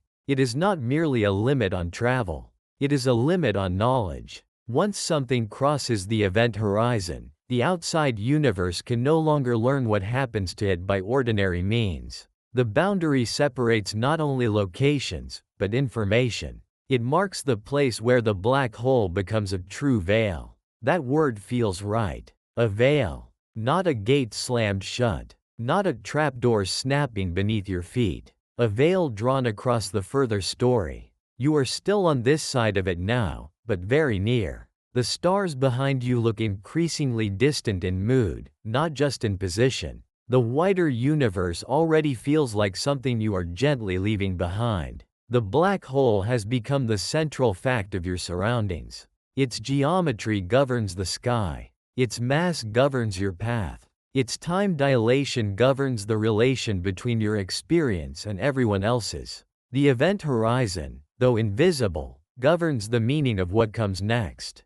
You may find yourself wondering what it would feel like emotionally, knowing you are nearing a point beyond which nothing returns. But in this telling, the feeling is not panic. It is solemn wonder. There is fear only when the mind imagines being rushed, when it pictures violence, helplessness, chaos. But none of those belong to this moment. Not here. Not in the calm approach to a supermassive black hole. What belongs here is stillness, curiosity, a quiet awareness that you are approaching one of nature's deepest boundaries with open eyes. And maybe that is enough. You do not need to conquer the black hole. You do not need to resist it. You only need to witness it. The event horizon grows near enough now that the distinction between outside and almost inside becomes more philosophical than visual. The shadow is vast. The ring burns around it. The disk curves across the dark like a silent river of fire.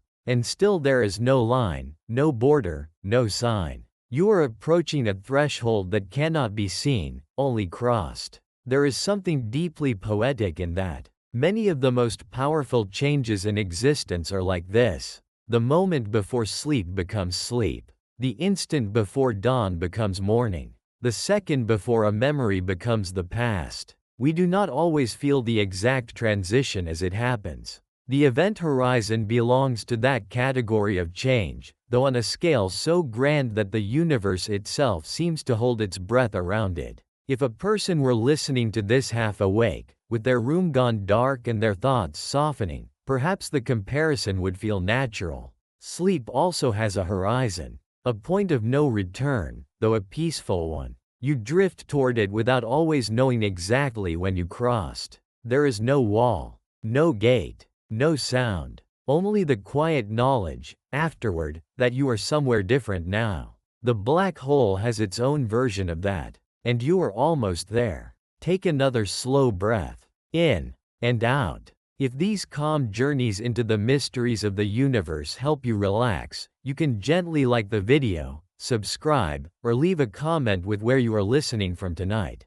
It is always lovely to imagine these deep space descents reaching quiet homes all across the world, one listener at a time. And then let that thought dissolve back into the dark. You are still drifting forward. The event horizon is now close enough that the outside observer's version of your journey has become almost dreamlike. To them, you are nearly frozen. A dim red ghost at the edge of the black hole, never quite crossing, never fully gone. But for you, there is no freezing, no pause, only motion, only continuity, only the same calm inward path you have followed all along. This is important. Because the event horizon is not a cliff edge at which time stops for you. It is a boundary that reveals how differently reality can be described from different viewpoints. That lesson matters far beyond black holes. It reminds us that the universe is not always built around a single privileged perspective. Truth can be broader than intuition. Two observers can disagree profoundly about what they see and still both be correct within the structure of nature. The black hole teaches this with extraordinary elegance. As you move nearer still, the wider universe behind you begins to feel almost ceremonial, like a great hall receding as you approach a final doorway. The stars remain, but their light has become part of a distorted mosaic. The accretion disk gleams. The ring tightens. The blackness ahead is complete and untouched by reflection. And then there is only the sense of nearing the point where no outward path remains. Nearing the veil behind which the rest of the story cannot be sent back. Nearing the horizon of events themselves, where what can happen and what can be known separate forever. But not yet. Not in this moment. This part of the journey belongs to approach, not crossing.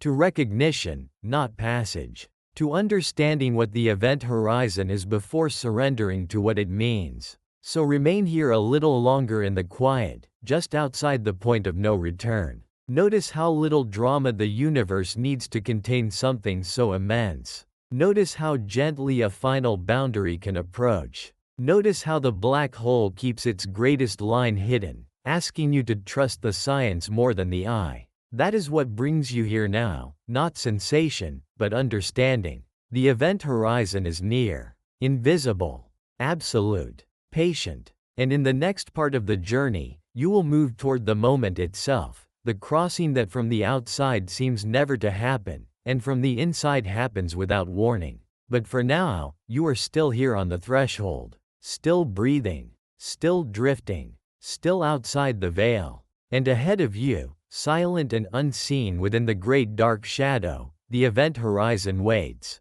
Part 6, Crossing the Event Horizon. And then, almost without warning, the moment arrives. Not with a sound, not with a shudder, not with any sharp or dramatic signal that tells your body you have entered a new kind of universe. It simply happens. You continue drifting forward, calm and weightless, and at some point along that smooth and silent path, you cross the event horizon. If you were expecting a wall, there is none. If you were expecting a flash, there is none. If you were expecting some violent sensation, some unmistakable confirmation that you have passed the point of no return, there is none of that either.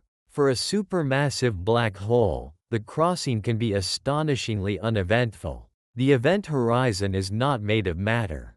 It is not a surface in the ordinary sense. It does not strike you as you pass through it. It does not resist you. It does not glow or vibrate or make itself known in any direct way. 1 second, you are outside. The next, you are inside. And to you, the transition feels almost identical to every second that came before it. That is perhaps the strangest part of all. The most famous boundary in astrophysics, the line beyond which no signal can ever return, can be crossed without ceremony. You drift on. The darkness ahead is still deep and absolute. The ring of distorted light behind and around you remains visible for the moment, though its geometry is becoming stranger now.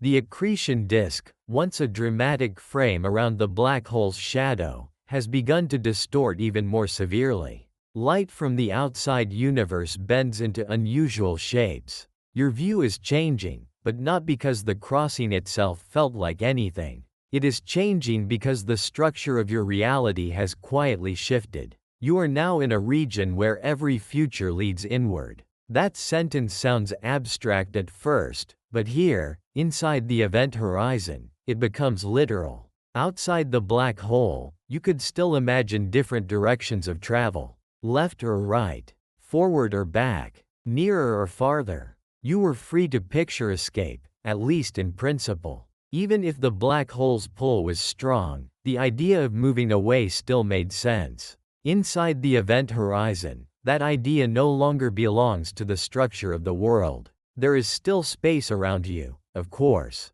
You can still turn your head. You can still imagine orientation. But on the deepest level, the meaning of direction has changed. The inward path toward the center is no longer just a possible destination. It is your future in the same way that tomorrow is your future. You do not move toward the singularity because you choose to. You move toward it because, inside the event horizon, all possible roads ahead eventually lead there. This is why physicists sometimes describe the black hole interior in such strange terms. Outside, moving through space feels separate from moving through time. You can choose different directions in space, but you cannot choose whether to move into the future.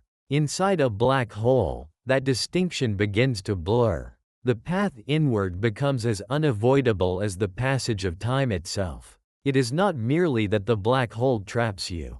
It is that the geometry of spacetime has made deeper part of what it means to go forward. You continue drifting, and still your body feels no sudden distress. That is important. Crossing the horizon of a supermassive black hole is not like crossing into fire. Not at first. The gravitational gradient at the event horizon can be surprisingly gentle if the black hole is large enough. This is one of the reasons a calm, imagined journey like this can follow the science without needing to become violent. A smaller black hole would be far harsher, far sooner. But a supermassive one offers something stranger, a crossing that can feel physically smooth, even while its consequences are absolute. Behind you, the outside universe has not vanished all at once. For a while, you can still see it, though the view is becoming increasingly distorted. The light of the wider cosmos is bent into a shrinking, warped window.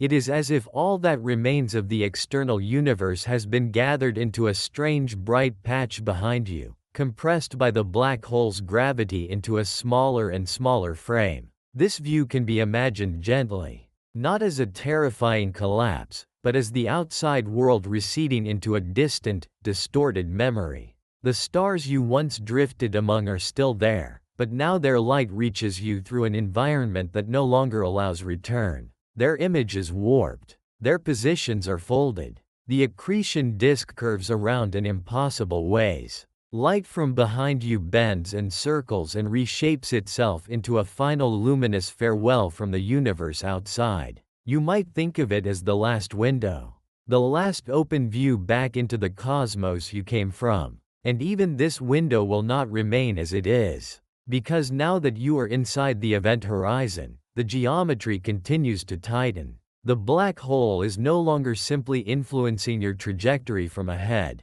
It encloses the logic of your future. You are not approaching a trap anymore. You are within it. And yet the word, trap, almost feels too harsh for the atmosphere of the moment. What surrounds you now is more solemn than cruel, more final than violent. It is a quiet enclosure, a closing of options, a soft and total surrender to curvature.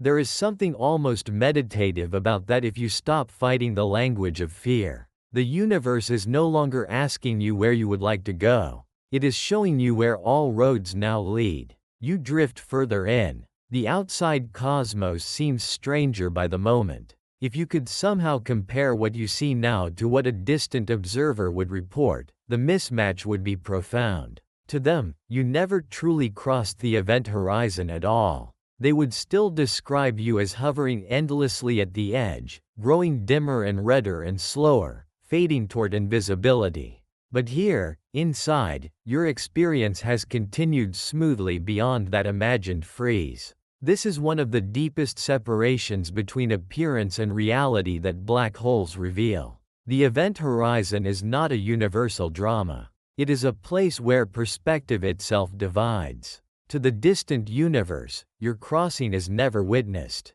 To you, it has already happened. And now another subtle truth begins to settle around you. The silence feels deeper. Space was always silent, of course. Vacuum carries no sound. From the very beginning of this journey, your drift has unfolded in quiet. But there is a psychological difference now. Outside the black hole, silence felt open, spacious, like a vast plain of stars. Inside the event horizon, silence feels enclosed, protected, perhaps, or secluded, as if you have passed not through a door, but through a veil that muffles the idea of return. No signal you create here will ever climb back to tell the outside world what the inside looks like. No voice can report outward from this place. No message can escape. That thought can feel heavy if held too tightly. But here, in this calm telling, it can also feel peaceful.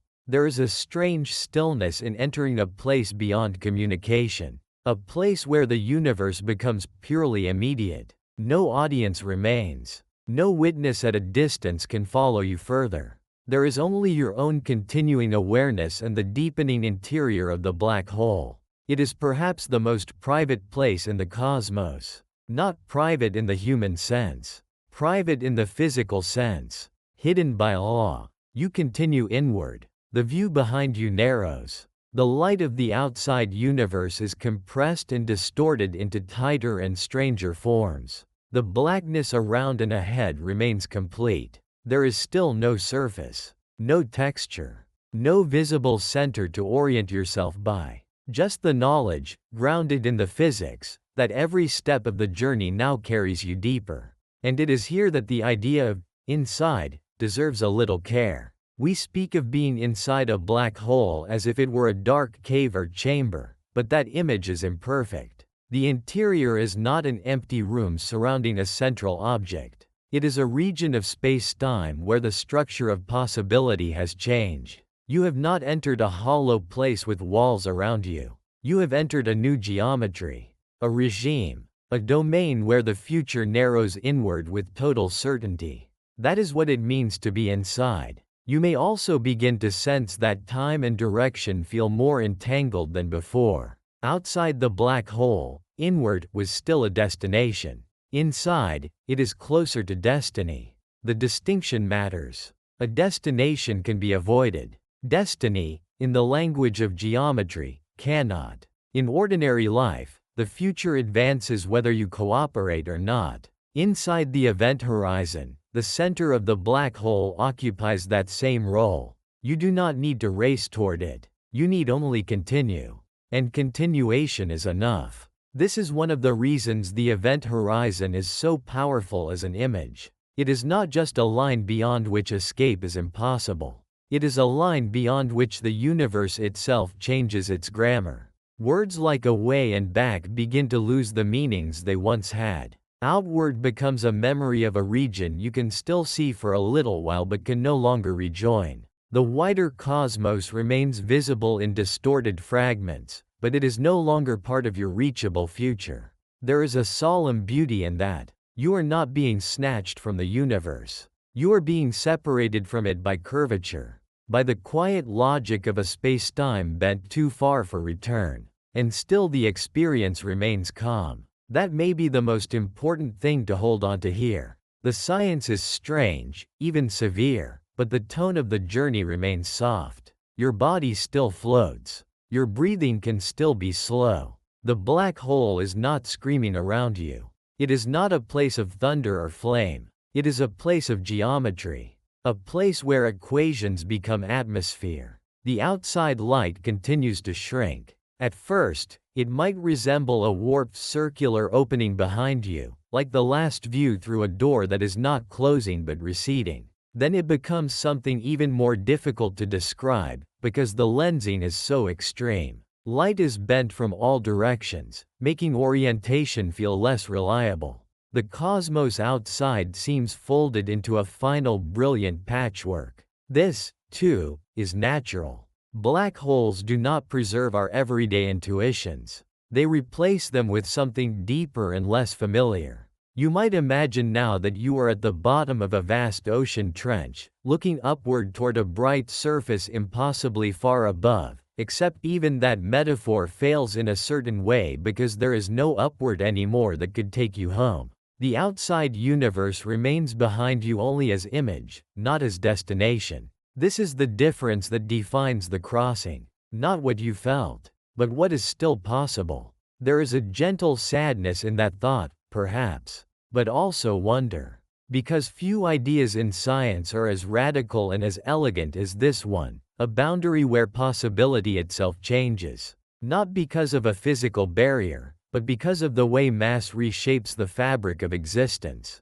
It is hard not to admire that, even here. Especially here. If you were to carry a flashlight, and if you shined it outward now, the beam would still leave the flashlight at light speed in your local frame. That is a subtle but important point. Light itself does not feel slowed. Physics in your immediate surroundings still behaves normally. Yet the larger geometry prevents that light from reaching the outside universe. Even light, moving as light always does, cannot find a path that leads back across the horizon. That is such a wonderfully strange fact. Inside the event horizon, light still does what light does. It simply cannot choose a future that escapes. This is what makes the black hole feel less like a prison built from force and more like a landscape built from inevitability. You move deeper.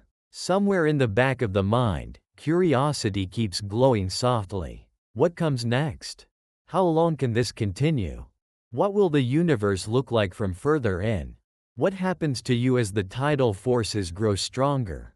These questions are still ahead, and the journey will answer them slowly. There is no need to hurry toward them. For now, it is enough to dwell in the crossing itself, in its quietness, in its lack of spectacle, in the profound mismatch between what the outside world could ever know and what you now directly experience.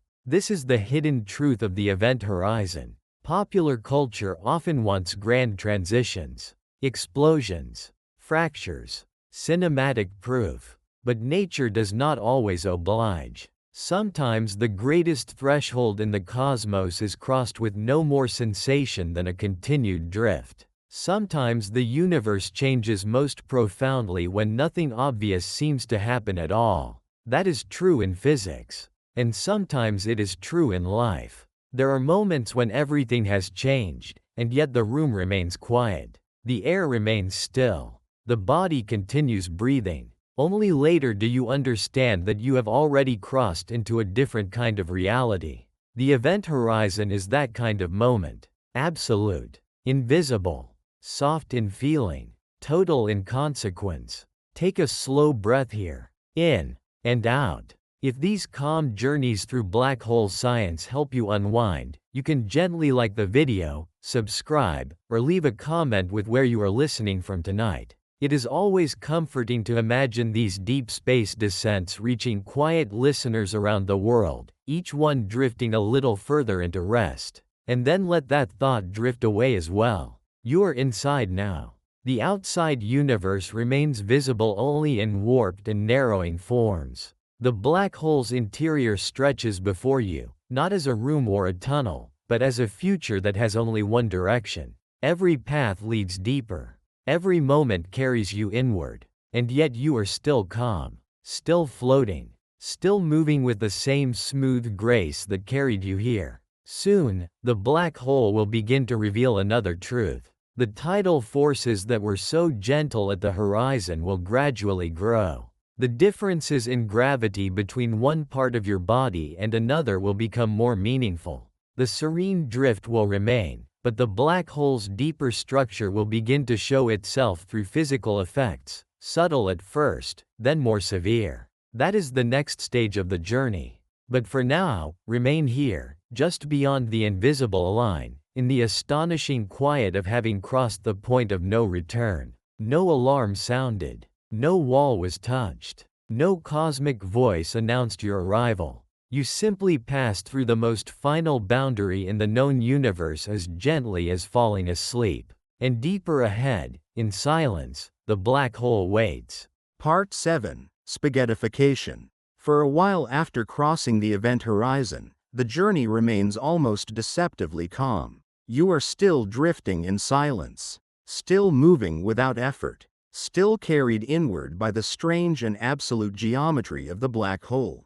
The crossing itself came and went without drama, and now, in the first stretch of the interior, it might almost seem as though nothing has changed except what is possible. The outside universe has narrowed into a warped and distant view behind you. The future has only one direction. But your body, for the moment, still feels quiet and whole. And then, very slowly, the black hole begins to reveal a more physical truth. Not all of gravity acts equally. That is the key. When most people imagine gravity, they imagine a single pull, something uniform and steady, as though every part of an object is being drawn in exactly the same way. But gravity is always a little stronger when you are closer to the source and a little weaker when you are farther away. On Earth, that difference exists too, but it is so small across the height of a human body that you never notice it. Your feet are slightly closer to Earth's center than your head is, but the difference in pull is tiny.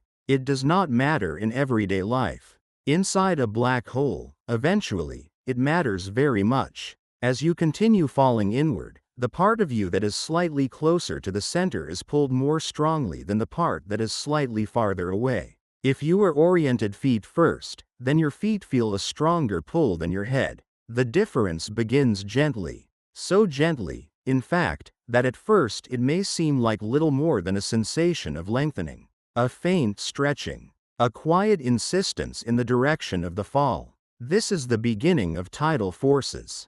The name comes from something familiar. On Earth, tides happen because the moon's gravity pulls a little more strongly on the side of Earth nearest to it than on the side farther away. That small difference in gravitational pull stretches the oceans slightly, creating bulges of water that become the tides. The same principle applies everywhere in the universe. Gravity varies with distance. Differences matter. Near a black hole, those differences can become extreme. And so, as you drift deeper, you begin to feel the first whisper of that effect. It is not pain. Not yet. It is more like a quiet awareness that your body is being asked to follow slightly different instructions at different points along its length. Your feet are being invited downward a little more urgently than your chest a little more than your head. The effect is subtle at first, but unmistakable in principle. The black hole is no longer merely guiding your entire body inward as a whole. It is beginning to differentiate. One part of you is falling a little faster than another. That difference is what physicists mean when they talk about tidal gravity. And in the language of black holes, there is a famous word for what comes next: spaghettification. It is such an odd word, almost playful, especially compared with the profound physics behind it. But the image is memorable because it captures the shape of what tidal forces do. As the difference in gravity between your head and feet grows stronger, you are stretched along the direction of the fall and squeezed from the sides. Longer and thinner, pulled lengthwise, compressed sideways, like a strand of spaghetti. The word stays in the mind because it makes the strange feel almost approachable. But here, in this calm journey, it is not presented as something abrupt or grotesque. It is simply the next truth the black hole reveals. Another consequence of gravity becoming more and more uneven across the size of a human body. What matters here is that we are imagining a supermassive black hole. That changes the pacing of the story in an important way. If you fell toward a much smaller black hole, the tidal forces near the event horizon would become catastrophic far sooner. The difference in gravity across your body could be so intense that the stretching would begin before you even reached the horizon. But supermassive black holes are different. Because they are so large, the gravitational gradient at the horizon can be much gentler. That is why your crossing was calm. That is why the first stages inside were still smooth. The black hole was no less powerful overall, but its change in pull over short distances was less severe at first. Only now, as you drift deeper, does the gradient begin to build towards something more noticeable. This is one of the most interesting quiet facts about black holes. The biggest ones can be gentler at first than the smaller ones, more forgiving at the boundary, more spacious in their opening act. It feels almost backwards, but that is often how the universe works.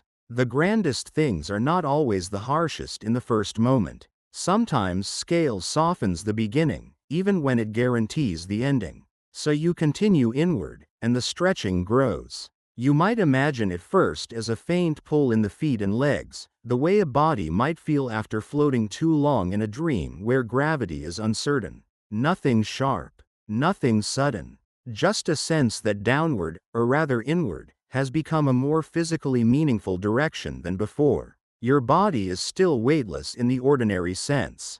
Freefall does not pin you down against a surface. But freefall inside an increasingly steep gravitational gradient is not the same as being untouched. The black hole is beginning to pull on you unevenly, and at the same time, something else happens. While you are being stretched along the direction of the fall, you are also being squeezed from the sides. This is another consequence of curved spacetime and tidal forces. The gravitational field does not simply elongate, it compresses transversely, inward along one axis, tighter along the others. The combination produces the spaghetti effect so many people remember from black hole explanations. Longer, narrower, more drawn out with every stage of the descent. There is no need to picture it in harsh detail. In this story, the emphasis is not on violence but on understanding. What matters is the principle. The black hole does not merely pull you inward. It pulls differently on different parts of you, and as that difference grows, your body can no longer remain unchanged. The larger structure of gravity is becoming personal now. That is a quiet way to say something profound. Until this point, the black hole has mostly announced itself through the sky, through lensing, through redshift, through the behavior of time and direction. Those were large-scale revelations, cosmic ones. But now the black hole enters the scale of the body. The same geometry that bends starlight is beginning to act across your own length. The great abstraction of relativity becomes intimate. And still, through it all, the atmosphere remains strangely calm. This matters. Because when people hear about spaghettification, the mind often jumps immediately to horror. But the science does not require hysteria to be fascinating. The effect itself is extraordinary enough. Your body, a human arrangement of atoms evolved for life under Earth's mild gravity, is now passing into a region where spacetime curvature becomes too uneven for that arrangement to remain stable. You are not being attacked by the black hole in any emotional sense. You are simply entering a regime where the ordinary scale of the human body no longer fits the surrounding geometry. That is awe, not spectacle. You drift deeper. The outside universe behind you is now more distant, more distorted, more difficult to hold as a meaningful place. It remains visible in principle as warped light, but emotionally it has begun to recede. The black hole's interior is the true environment now. The future lies only inward. And with each passing stretch of time, the tidal forces increase. There is something almost mathematical about the calm of this stage. The black hole is not improvising. It is not deciding your fate moment by moment. The rules were written into the curvature from the beginning. Once you crossed the event horizon, the rest of the journey followed naturally from the geometry. The growth of tidal forces is part of that inevitability. There is comfort, oddly enough, in the consistency of it. Strange things are happening, yes, but they are not arbitrary. They are not chaotic. They are lawful, precise, beautiful in the severe way mathematics can be beautiful. This is one reason black holes remain so captivating. They are terrifying only when imagined vaguely. The more clearly you understand them, the more their strangeness becomes elegance. Not comfort, exactly, but a form of order so deep that even your final transformation is written in principle long before it arrives. You might begin to wonder now what it means for a body to stop being a body under these conditions. That is an important question, and here the story moves gently. A human body is held together by layers of structure: tissues, cells, molecules, atoms, chemical bonds, electromagnetic interactions. Each level depends on forces that are strong enough for the scales they govern. Under ordinary conditions, those forces are more than enough to keep you intact. On Earth, they do their quiet work without any need for attention. Even in orbit, or in freefall, your body remains coherent because gravity across your length is too uniform to challenge those bonds meaningfully. But inside the black hole, the differential pull keeps increasing. What begins as stretching eventually becomes a test that structure cannot pass forever. First, the shape of the body becomes harder to preserve. Then the cohesion of tissues becomes more fragile under the growing difference in pull. At deeper stages still, the molecular bonds that give matter its familiar solidity would no longer be enough to maintain ordinary form. Again, there is no need to dwell on this in sharp or graphic terms. What matters is simply this: the human arrangement cannot remain human indefinitely in the inner geometry of a black hole. It is slowly being translated into something else. Not destroyed in a theatrical sense. Unraveled. That word feels right here. Unraveled. Because a black hole does not need drama to undo a thing. It can do so with patience. With immense, silent gradients. With nothing more than the difference between one point and another, made large enough over time. And what is so remarkable is that this process arises from a principle we already know from gentler places. The same tidal logic that lifts Earth's oceans, the same basic difference in pull that gives rise to sea tides beneath the moon, is at work here too. It is not a different kind of physics. It is the same physics taken into an extreme landscape. That continuity is one of the great pleasures of science. The universe is not stitched together from unrelated tricks. It is one fabric, one set of laws echoed at different scales. The tide at a quiet shore and the stretching of matter inside a black hole belong to the same family of truth. You keep falling. The stretching increases. The squeezing from the sides grows stronger as well, narrowing what is broad, lengthening what is compact. The effect becomes more total with time. It is no longer just a faint sensation. It is the defining physical experience of the descent now. The black hole's inner structure is making itself known through the changing proportions of your own form. And yet, even here, there is room for a certain wonder. Because what is happening to you is not separate from what is happening to everything that enters a black hole. Gas clouds, dust, stray asteroids, stars that wandered too near. Matter itself is not immune to geometry. Everything must answer to curvature. The black hole is not singling you out. It is doing what black holes do to all extended things when they descend deeply enough into the inner field. In that sense, your experience has become universal. You are participating in one of the most extreme natural processes the cosmos allows. Quietly, directly, without spectacle. There is something almost humbling in imagining the scale of it. The black hole at the center of a galaxy, perhaps millions or billions of times the mass of our sun, drawing you down into a region where even your body's shape can no longer resist the difference between here and just slightly deeper.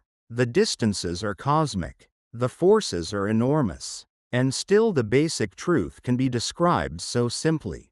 Gravity is stronger closer in. The difference keeps growing. Eventually, structure yields. That is the story of tidal forces. It is simple enough to say in a sentence, yet vast enough to transform the deepest interior of a black hole into one of the strangest places in the universe. If you pause with the idea long enough, another layer of wonder appears. Your body, like all bodies, is mostly empty space at the atomic level. Atoms are tiny nuclei surrounded by clouds of probability, organized by electromagnetic law into molecules and cells and tissues and the familiar softness and weight of human life. Under ordinary conditions, that structure feels stable, solid, unquestioned. But inside a black hole, the growing tidal gradients remind you that matter's stability depends on environment. Solidity is not absolute. Form is not sacred. Under sufficiently extreme curvature, even the arrangements we take most for granted can be stretched beyond recognition. That is not a morbid thought. It is a clarifying one.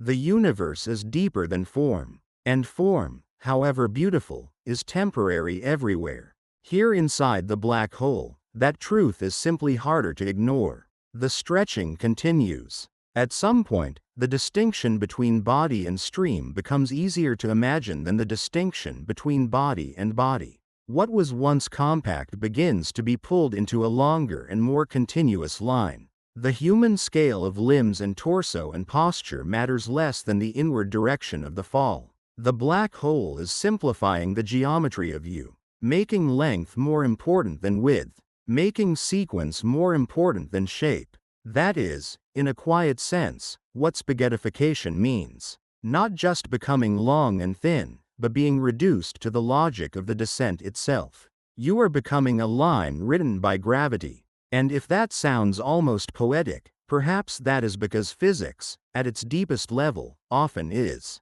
Not poetic because it avoids harshness, but because it expresses reality through patterns so clean and so final that language struggles to meet them without sounding like metaphor. You are falling deeper. The exterior universe has become almost irrelevant now, a distant warped remainder of another world. The inside of the black hole is the whole stage. The tidal forces continue their patient rise. The future continues to narrow. And your own form, once adapted to one small planet under one mild star, is being asked to endure a place where no ordinary shape can remain unchanged. This is not the end of the journey. Not yet. Spaghettification is a stage, not the final mystery. It is what the black hole does to extended matter on the way inward, but it is not the deepest question. Beyond this lies the continuing descent toward the center, toward the region where our known physics begins to lose clarity, where the singularity waits like a final unanswered sentence. But before the story moves there, it is worth resting a moment longer in the science of this transformation. Because it teaches something beautiful and severe. Even here, in one of the most extreme places we can imagine, the universe remains understandable in principle. Strange does not mean lawless. Terrifying does not mean chaotic. The stretching of matter inside a black hole follows from the same deep regularities that govern tides, orbits, light, and time. The cosmos is not abandoning reason at the edge of the abyss. It is revealing how far reason can go. Take a slow breath, in and out. If these calm explorations of the universe are helping you unwind, you can gently like the video, subscribe, or leave a comment with where you are listening from tonight. It is always a quiet pleasure to imagine these deep cosmic journeys reaching thoughtful minds around the world, each one drifting a little closer to rest, and then return once more to the fall. You are deeper now, more stretched, more surrendered to the inward grammar of the black hole. Spaghettification is no longer just a curious word from science books. It is the physical expression of where you are, of how gravity changes when distance itself becomes decisive. Longer, thinner, more line than shape, more process than posture. The black hole is teaching you what uneven gravity can do when taken to its extreme. And in the next part of the journey, the inward fall continues beyond transformation of form and into something even more mysterious, the approach toward the center, toward the region where the equations point to a singularity and where our understanding of nature begins to fray. But for now, remain here in the slow, solemn truth of tidal forces.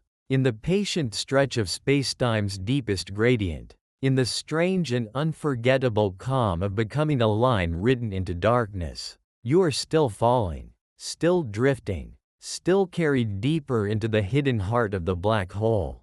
Part 8. Falling toward the singularity. You continue inward. There is no pause after the stretching begins, no resting place where the black hole softens and allows you to gather yourself before the next stage. The journey remains what it has always been since crossing the event horizon, steady, silent, and absolute. Every moment carries you deeper.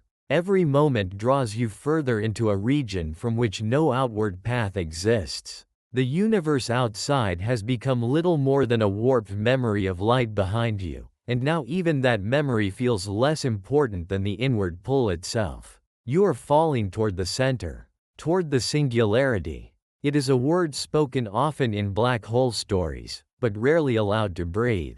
Singularities are usually treated as the end of the explanation, the final dark dot at the center of the mystery. But as you drift deeper, slowly and calmly, the word begins to feel heavier. Not because it becomes clearer, but because it remains so stubbornly unresolved. The black hole has explained many things already. Why light bends. Why time slows. Why escape ends. Why tidal forces stretch matter into long thin lines. But now the journey carries you toward the point where explanation itself begins to thin. And that, too, is part of the wonder. Ahead of you there is still no visible object waiting at the center, no glowing core, no hidden star, no hard surface suspended in the dark. The singularity is not something your eyes can find in the way they once found stars or nebulae.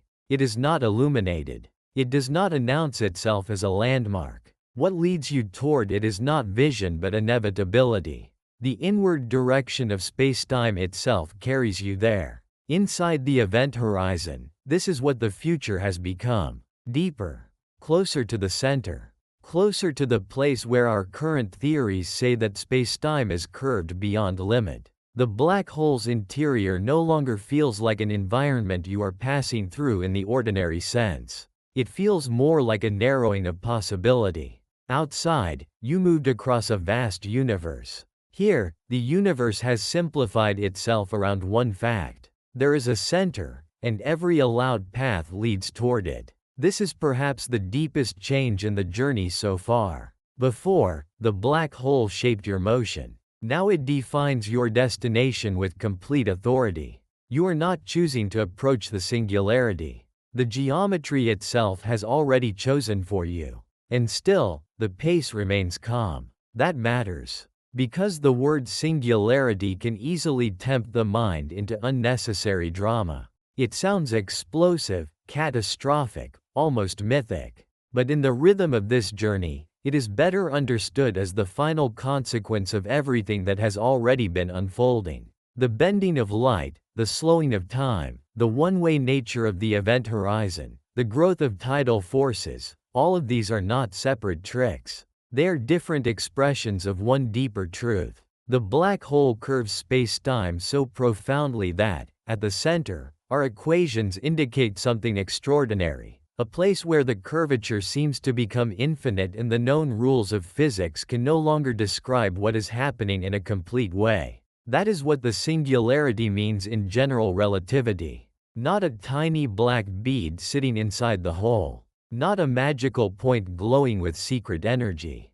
But a place where the mathematics points toward breakdown. A place where the map runs out. You drift deeper, and there is something almost solemn in recognizing that humanity has come very far in understanding the universe. We have traced the lives of stars. We have measured galaxies. We have listened to the whisper of gravitational waves from black holes colliding across unimaginable distances. We have written equations that describe the curvature of spacetime with astonishing precision. And yet here, at the hidden heart of a black hole, those equations reach a limit. They guide you inward with confidence, then begin to fail just where your curiosity grows most intense. There is humility in that. The black hole carries you not only into deeper space, but into the edge of human understanding. That edge has a certain quiet beauty. The tidal stretching continues as you fall, but by now the journey has become less about the body and more about destination. You are no longer simply being changed by the black hole. You are being carried toward the place where the story of what can be said becomes most uncertain. The singularity is not just the center of the black hole. It is the center of our ignorance about what happens when gravity becomes too strong for current physics to manage alone. This is because our understanding of the universe rests largely on two magnificent pillars. One is general relativity, Einstein's theory of gravity and spacetime, which has guided this entire journey so far. The other is quantum mechanics, the strange and subtle framework that describes the very small, the world of particles and probabilities. Both theories are stunningly successful in their own domains, but they do not yet fit together cleanly in places where both matter enormously. The center of a black hole is one of those places. General relativity says the curvature keeps increasing until it becomes effectively infinite. Quantum mechanics resists infinities and suggests that nature may have a deeper structure we do not yet fully understand. Somewhere near the center, the two great languages of modern physics begin to speak over one another, and neither can give us the final complete account. So as you continue inward, you are not just approaching a location. You are approaching a question hidden at the core of gravity itself. And perhaps that is one reason black holes stay with us. They are not only fascinating because they are dangerous or dark or spectacular. They matter because they expose the unfinished edges of knowledge. They show us where certainty ends. They mark the places where the universe refuses to be fully translated into the theories we currently possess.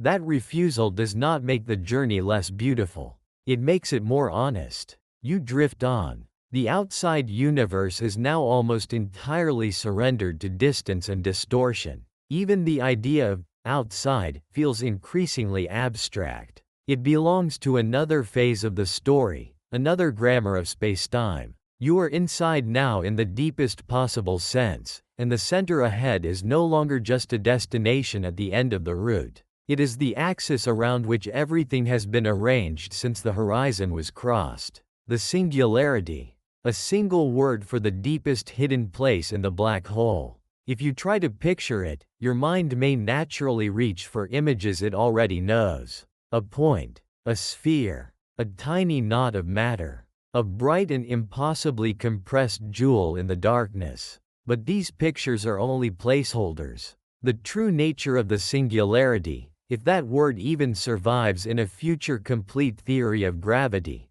may be nothing like the images we instinctively build. It may not be a point in the ordinary sense. It may not be an object in the way everyday things are objects.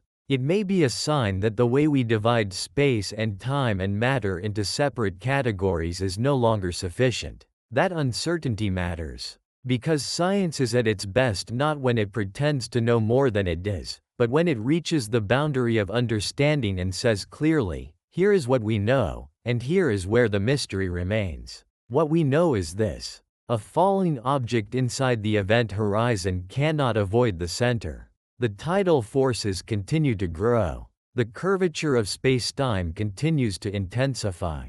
General relativity, carried to its logical conclusion, predicts a singularity. What happens in the deepest final region, however, is not something current physics can describe with complete confidence. And so your journey becomes almost philosophical now, though still anchored in science. You are falling not only through space, but through the last confident layers of theory. There is something strangely peaceful about that, if you let it be. Not because uncertainty itself is always comforting, but because the universe feels most alive in the places where it remains open. The singularity is not a solved puzzle hidden away in darkness. It is a reminder that reality is larger than our models, deeper than our current descriptions, richer than our present language. The black hole has brought you here, gently, to the edge of what is known. As you drift deeper, you might reflect on how different this is from the way people often imagine black holes.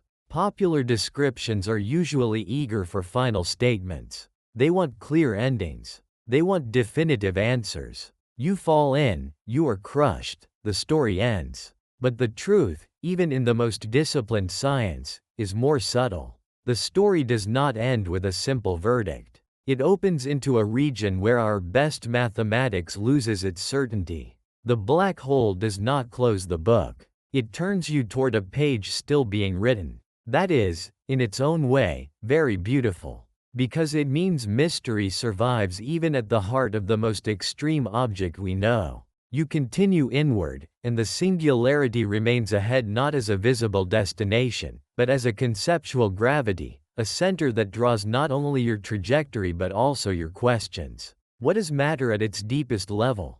Can spacetime be infinitely curved, or does some quantum structure intervene before that happens? Is the singularity truly a point, or is it something smeared out, softened, transformed by physics not yet discovered? Could information be preserved in ways we do not yet understand? Could the interior of the black hole be more subtle than the word singularity suggests? These are not idle dreams. They are active frontiers of theoretical physics. Researchers have spent decades exploring possibilities. Some approaches to quantum gravity suggest that infinities may be avoided. Some suggest that spacetime itself may be quantized, built from deeper discrete structures. Others imagine that what looks like a singularity in classical relativity could become something else entirely once quantum effects are fully accounted for. But here, in this journey, you do not need to choose among theories. You only need to feel the shape of the uncertainty. The singularity is where known physics reaches its limit. That is enough. The inward fall continues. The notion of distance becomes harder to hold onto in ordinary terms. Even before the black hole, cosmic distances were difficult for the human mind. Millions of kilometers, billions, light years. But inside the event horizon, distance is no longer just about length. It is bound up with fate, with the inevitability of progression toward the center. The singularity is not merely somewhere far away in front of you. It is something your future is made of. This is another strange feature of black holes. They do not simply place obstacles in space. They reorganize time and possibility so thoroughly that the center becomes less like a location and more like the unavoidable next chapter of existence. That can sound severe, and in one sense it is. But the calm tone of the journey remains intact because inevitability does not have to be violent. A sunset is inevitable once evening comes. Sleep is inevitable once the body softens enough into rest. The movement toward the singularity is more extreme than either of those things, of course, but the inward rhythm can still be imagined with quietness. The black hole is not rushing you. It is carrying you through a geometry whose final line is already set. And all around you is darkness, not empty in the simple sense, but full of hidden law. That darkness has changed meaning over the course of the journey. At first it was the wide calm dark of open space. Then it became the shadow framed by gravitational lensing and accretion light. Then it became the enclosed darkness inside the event horizon, where every future pointed inward. And now it is the darkness of the approach to the singularity, a darkness weighted by unanswered physics. It is not just absence. It is concealment. It holds within it the limit of relativity and the unresolved promise of whatever theory may someday come next. There is a kind of reverence appropriate to that. The singularity is not just an ending. It is a question hidden in darkness so deep that even light cannot carry it back. You continue to fall. The tidy categories of ordinary life feel very far away now.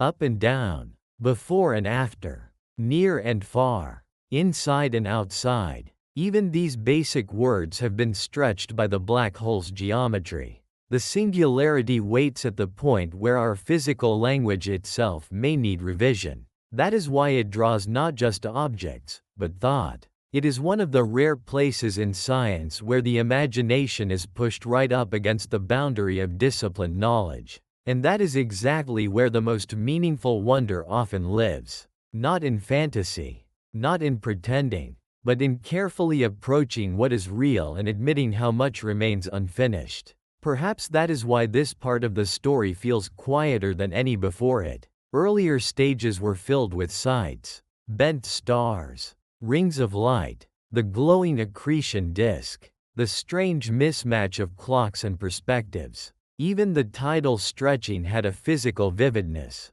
But the approach to the singularity is quieter because it belongs less to spectacle and more to depth. There is less to see and more to recognize. You are nearing the place where the story of relativity becomes incomplete, and still you drift with calm. That calm is not ignorance. It is trust in the structure of the journey. The black hole has not lied to you so far. Everything strange it has revealed has followed from intelligible law. The singularity is not frightening because it is irrational. It is humbling because it shows where the rational account remains unfinished. That is different. That is worth holding gently. Take a slow breath here, in and out. If these slow cosmic journeys help you rest, you can gently like the video, subscribe, or leave a comment with where you are listening from tonight. It is always a quiet pleasure to imagine these deep space stories reaching thoughtful listeners all around the world, each one drifting a little further into calm. And then let that thought pass too. You are still falling inward, still being carried by the one-directional future of the black hole. Still moving toward the singularity, the hidden center where the known equations begin to fail and the deepest questions wait. Soon, the journey will enter its final stage. The singularity itself, or whatever lies in the place our theories give that name, will come into view not as something seen with the eyes, but as the final mystery toward which all this motion has always been leading. The black hole will stop being a story about falling and become a story about the edge of knowledge itself. But for now, remain here in the approach, in the solemn inward drift, in the hush of unanswered physics, in the calm recognition that the universe has brought you, gently and without noise, to one of the deepest questions it knows how to ask. You are falling toward the singularity, and the darkness ahead is full of mystery. Part 9. The Mystery of the Singularity. And now, at last, the journey arrives at the deepest mystery. Not the event horizon. Not the bending of light. Not the slowing of time. Not even the stretching force that reshaped your descent inside the black hole. All of those were stages along the way, each one strange, each one beautiful, each one revealing something profound about gravity and spacetime. But this is the part where the black hole stops giving clear answers and begins offering only the outline of a question. You are nearing the singularity. Or at least, you are nearing what our current physics calls the singularity. That distinction matters. Because the singularity is not like a distant planet that can be described in a list of features. It is not like a star with a surface temperature, or a moon with a cratered face, or even the event horizon, which can be defined cleanly as a one-way boundary in spacetime. The singularity is different. It is where the equations of general relativity, followed all the way inward, point toward a condition so extreme that the theory can no longer provide a complete physical description. That is what makes it mysterious. Not just hidden, not just far, but conceptually unfinished. If you were hoping for a final clear image here, the black hole does not give one. There is no glowing center ahead of you, no hard black sphere waiting in the darkness, no final chamber, no hidden room, no core that suddenly becomes visible as you approach it. The singularity is not something you can easily picture, because the word itself marks the place where the familiar tools of description begin to fail. In Einstein's theory, the singularity is often described as a point of infinite density and zero volume. All the mass that formed the black hole, perhaps the mass of millions or even billions of stars in the case of a supermassive black hole, is said to be compressed into something infinitely small. Space-time curvature becomes infinite there. The geometry of the black hole collapses into a condition that ordinary physical language cannot meaningfully handle. Infinite density, zero size, infinite curvature. These phrases are mathematically suggestive, but physically troubling. Because infinities in physics usually mean one of two things. Either nature truly behaves in a way that stretches beyond ordinary intuition, or the theory generating the infinity has reached the limit of its usefulness. More often than not, physicists suspect the second. An infinity is often less like a final answer and more like a flare shot into the sky by a theory saying, "I cannot go further alone." That is how many scientists view the singularity, not as the last word, but as the place where the known story breaks. You continue falling toward that broken edge of explanation, and there is something almost reverent in the way the journey changes tone here. Earlier parts of the black hole could be described with confidence. Light bends because spacetime is curved. Time slows in stronger gravity. The event horizon forms where escape velocity exceeds the speed of light. Tidal forces stretch extended objects because gravity is stronger closer in than farther out.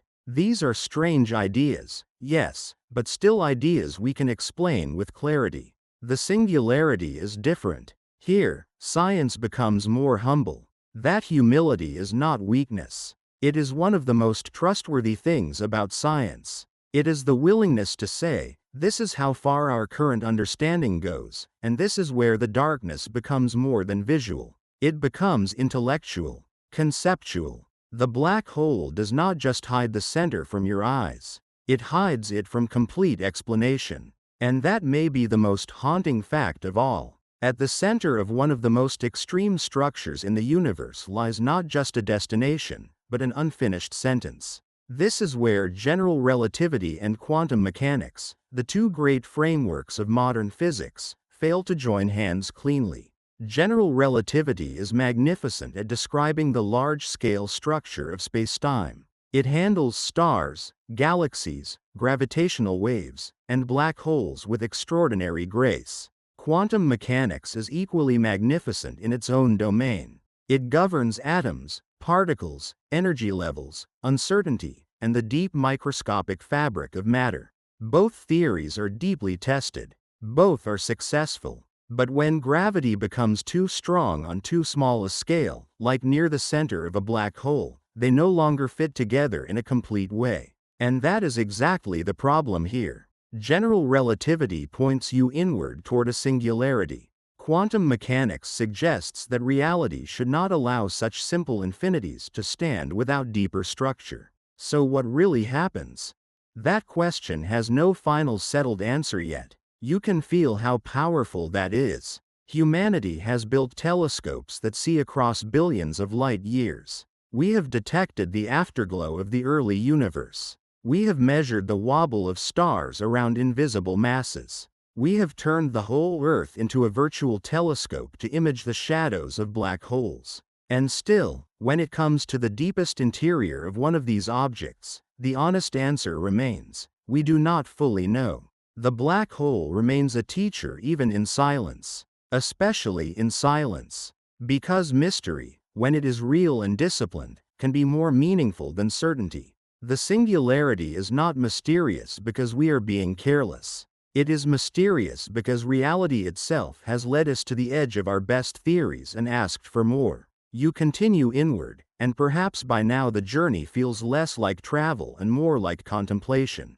The black hole has gradually taken away one ordinary idea after another. First, the fixed certainty of visual space, as starlight bent around the shadow. Then the fixed certainty of time, as clocks separated in their rhythms.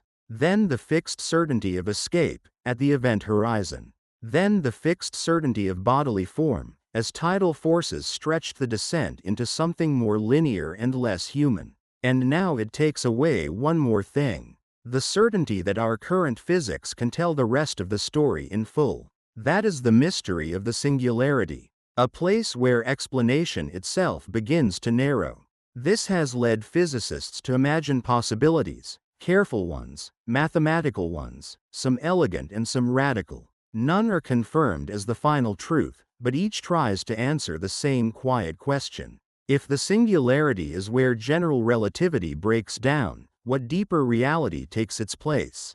One possibility is that the singularity is not truly a point of infinite density at all. Instead, quantum effects may become so important near the center that they prevent matter from collapsing into an actual infinity. In this view, the singularity would be replaced by some new state of ultra-compressed matter or spacetime, something finite but still incredibly extreme. Another idea comes from approaches to quantum gravity, where spacetime itself may not be smooth and continuous all the way down. It may have a smallest meaningful scale, often associated with the Planck length, a tiny unit so small that ordinary ideas of distance lose their familiar meaning. If spacetime has this kind of microscopic grain or structure, then perhaps the collapse toward infinity is interrupted before a true singularity forms. There are also more exotic possibilities. Some theories suggest that black holes might connect, in some deep and hidden way, to other regions of spacetime, though such ideas remain speculative. Others propose that information is never truly destroyed, even if our classical picture makes it seem that way. There are ideas involving quantum bounces, fuzzballs, holographic descriptions, and structures stranger than most science fiction dares to imagine. But in this calm journey, there is no need to chase every theory. The important truth is simpler. The singularity is not a solved place. It is an open frontier. And perhaps that is more beautiful than any neat answer could be. Because neat answers have a way of ending wonder. The singularity preserves it. It reminds us that the universe is not finished giving lessons. Even at the heart of a black hole, especially there, reality keeps one hand closed. You drift onward. The language of space and time feels thinner now, less secure, because the singularity is not merely a point ahead. It is the place where the categories you have used all your life may no longer hold together in the usual way. What is distance near a region where curvature becomes extreme beyond current theory? What is time near a domain where the future narrows to a final limit of description? What is matter when compressed beyond the reach of known classical structure? The black hole does not answer in words. It answers by refusing to simplify itself. There is something deeply calming about facing that honestly, not because uncertainty is easy, but because honesty is restful in a way false certainty never is. The universe is allowed to be deeper than our current models. It is allowed to remain strange. You do not need to force the singularity into a tidy picture to appreciate its meaning. Its meaning is this: there is a boundary to knowledge here, a real one, not permanent, perhaps. Future physics may go further. Future minds may unify gravity and quantum theory in ways we cannot yet foresee. But for now, the singularity stands as a marker at the edge of present understanding. It is the black hole's most profound gift to science, not a final answer, but a final challenge. That challenge has shaped modern theoretical physics for decades. Whole fields of research lean toward it. String theory, loop quantum gravity, holographic dualities, black hole thermodynamics, information paradoxes, all of them circle around the same cluster of mysteries. What really happens in the deepest interior? What becomes of information? Can singularities be resolved? Is spacetime emergent from something more basic? Are black holes doors to deeper laws rather than just endpoints of collapse?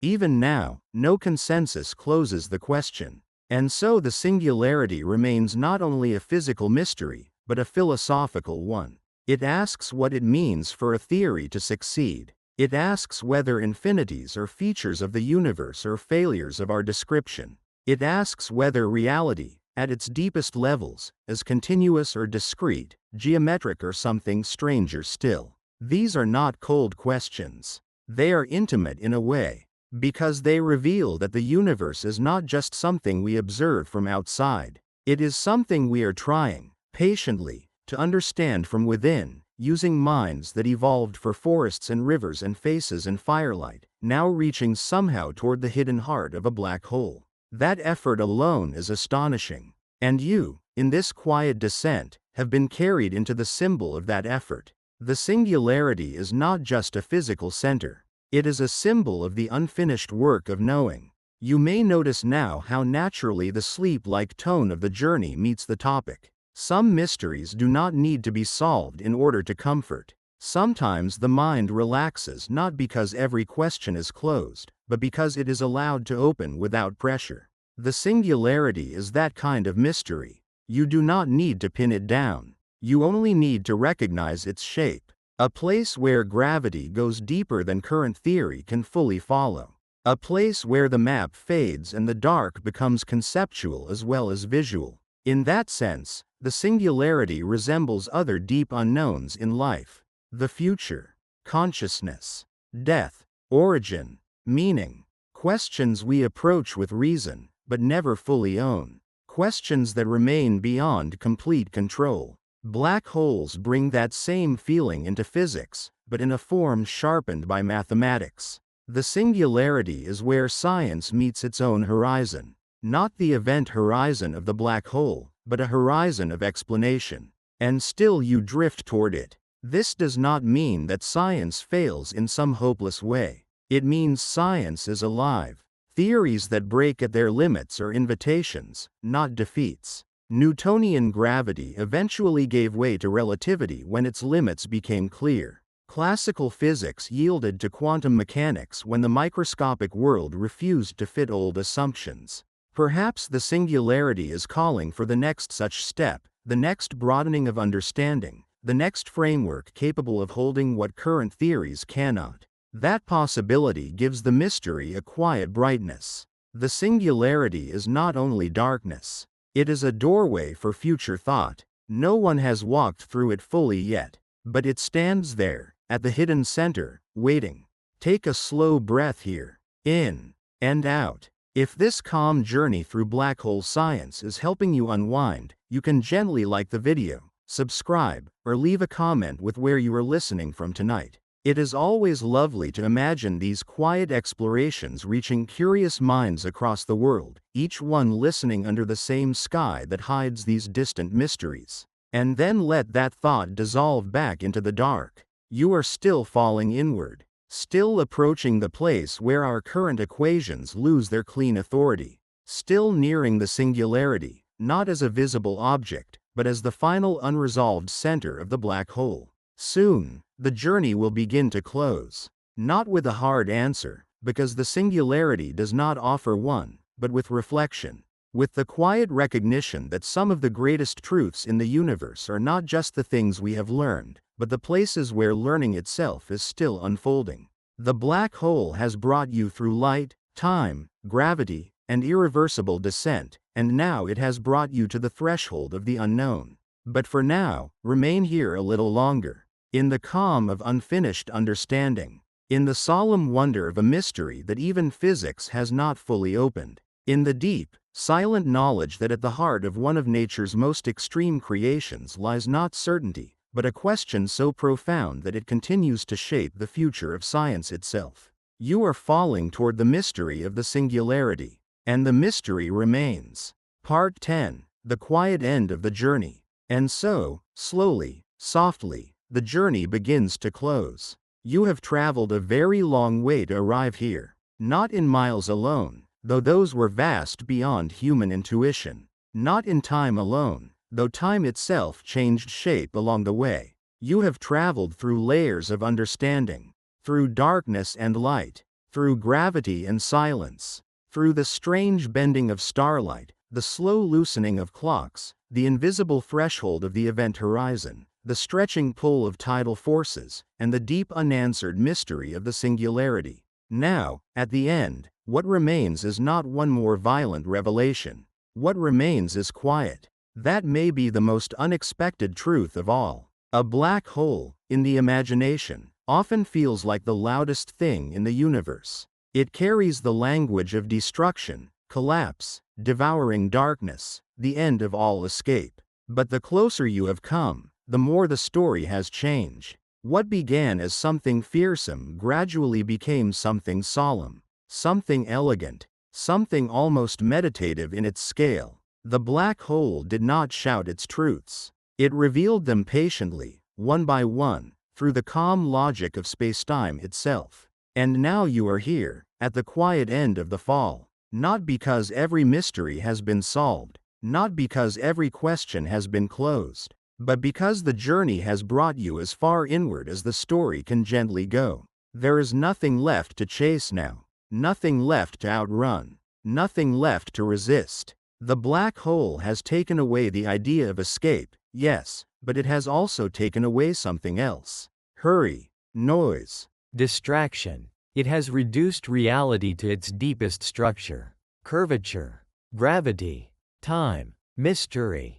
In doing so, it has stripped the universe down to a kind of purity, a severe and beautiful simplicity that can feel almost restful to witness. You are no longer asking what happens next with the same urgency as before. The mind has softened around the question. The journey itself has become the answer. Not a final scientific answer, but a human one. You came here to understand what it would mean to fall into a black hole, and along the way, the experience became something quieter and larger than explanation alone. It became a surrender to wonder.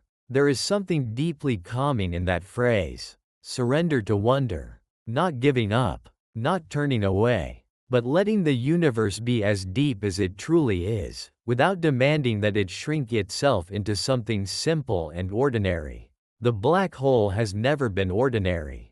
It bends the known world into forms that challenge every instinct you brought with you. But rather than overwhelm you, it has gradually taught you another way of seeing. A slower way. A more patient way. A way of meeting mystery with stillness instead of fear. And now, at the end, that stillness is all around you. The singularity remains unresolved. The ultimate center remains hidden behind the limits of our current theories. Physics has guided you with extraordinary grace, and then, with equal honesty, admitted where its map begins to fade. That is not a failure. It is one of the most beautiful things science can do. To describe so much with such precision, and then to pause at the edge of the unknown without pretending to know more than it does. That humility belongs here. It belongs in the final moments of the journey.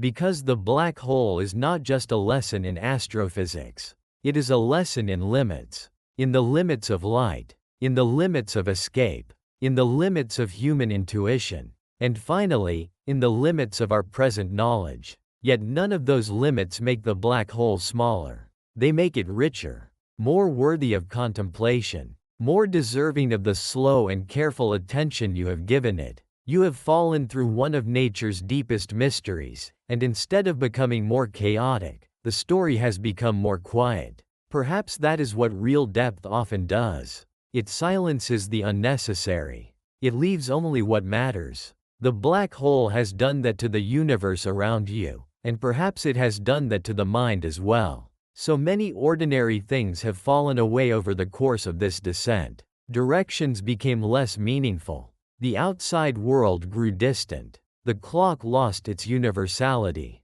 The body lost its familiar boundaries. Even the certainty of physical theory softened at the center. What remains after so much has been stripped away is not emptiness in the shallow sense. It is peace. A very strange peace, yes. A cosmic peace. A peace shaped by silence, scale, and surrender. You might imagine now that the journey is no longer carrying you towards some final dramatic moment. Instead, it is carrying you into stillness itself. Into a darkness so deep it no longer feels threatening, only complete. The black hole, once framed as a monster of gravity, has become something else in the mind. A place where the universe ceases to perform and simply is. A place beyond brightness and noise. A place where all the restless motions of ordinary life seem impossibly far away. And perhaps that is why black holes fascinate us so much.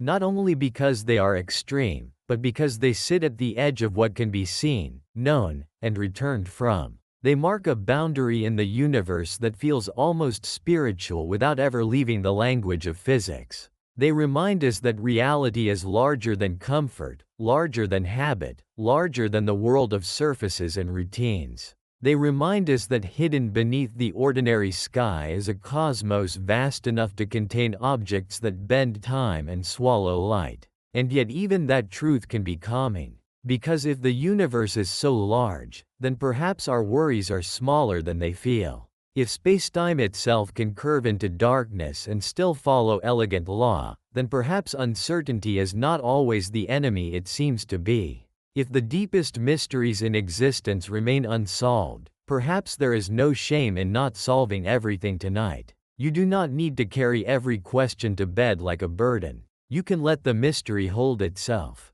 The black hole has done that all along. It has held its own center in silence. It has hidden its final truth not as cruelty, but as reality. It does not ask you to solve it before sleep. It only asks you to witness it, to drift beside it, to feel the scale of it, to let your mind move slowly enough that fear gives way to awe, and awe gives way to quiet. And now that quiet deepens. The light of the outer universe has long since become less important than the inward calm. The dramatic words of science, horizon, singularity, relativity, tidal force, no longer feel like sharp concepts. They have softened into atmosphere, into rhythm, into a slow cosmic lullaby made not of fiction, but of truth. This is one of the strange gifts of learning something deeply enough. The frightening words lose their harshness. They become familiar. The unknown becomes contemplative rather than alarming. That is what this journey has tried to offer. Not excitement, not urgency, but calm understanding. A black hole explained slowly enough that the mind can rest inside the wonder of it. You may notice now how natural it feels to let the imagery fade a little. The accretion disk dimming in memory. The ring of bent starlight softening. The stars themselves becoming less like points in the sky and more like distant thoughts dissolving one by one. The event horizon no longer stands as a concept to analyze. It becomes simply a threshold already crossed, like the moment between wakefulness and sleep. The singularity remains, but only as a quiet center of mystery, no longer demanding to be named. This is the part of the journey where knowledge gently releases its grip. You have learned enough for tonight. That matters. There is such a thing as enough wonder, enough science, enough mystery, enough depth. Not because the universe has run out of things to say, but because you have heard what you needed to hear. You have taken the journey. You have let your imagination move carefully through one of the strangest places in all of physics. And now there is nothing more you need to do with it. You can simply rest. Perhaps that is the real point of journeys like this. Not to arrive at mastery, but to arrive at peace with not having it. To let the cosmos remain grand and unresolved while your own breathing becomes slower and softer. To feel, if only for a little while, that being a small mind in a vast universe is not a problem to solve but a condition to inhabit gently. The black hole does not diminish you by being larger than you. It invites you into humility. And humility, when it is calm and honest, can be deeply restful. There is no need now to picture the singularity in detail. No need to hold the equations in your mind. No need to remember every term, every stage, every beautiful contradiction of relativity. You can let them blur into one soft impression, a fall through darkness, a ring of light, time slowing, a hidden threshold, a deeper silence, a center that remains mysterious. That is enough, more than enough, because sleep does not need perfect precision. It only needs the mind to stop gripping, to stop climbing, to stop demanding one more answer. The black hole, for all its extremity, offers exactly that. A final place where there is nowhere else to rush toward. A place where all roads narrow into stillness. A place where even light can go no farther outward, and so the mind, too, may stop reaching and simply settle. You are safe here in the story. Safe in the science. Safe in the dark. If these calm explorations help you drift into sleep, you can gently leave a like, subscribe, or share in the comments where you're listening from tonight. It is always wonderful to imagine these slow journeys through the universe reaching quiet listeners across the world. And if this is where you begin to drift off, that is exactly what this space is for. Now let even that thought fade. There is no need to follow the story any farther.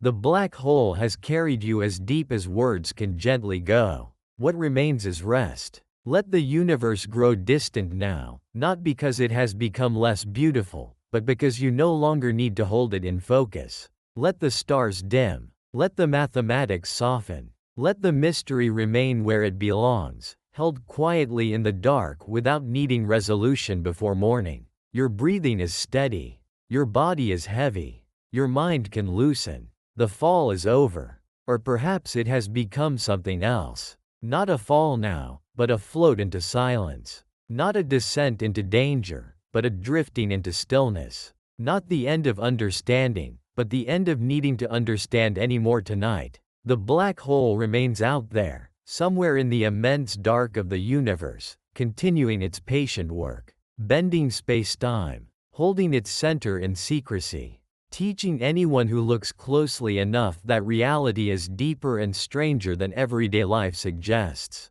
But you do not need to travel farther with it now. You have already gone far enough to feel wonder, far enough to feel small in a peaceful way, far enough to let the great dark of the cosmos become something gentle. So now, let everything become quiet. Let the journey dissolve. Let the black hole fade into the background of sleep like a dream that does not need to be remembered in detail to have done its work. You drift. You soften. You rest. And somewhere beyond thought, beyond language, beyond the last faint curve of starlight, the universe holds its silence around you. Sleep now, quiet traveler. The journey is complete, and the darkness is kind.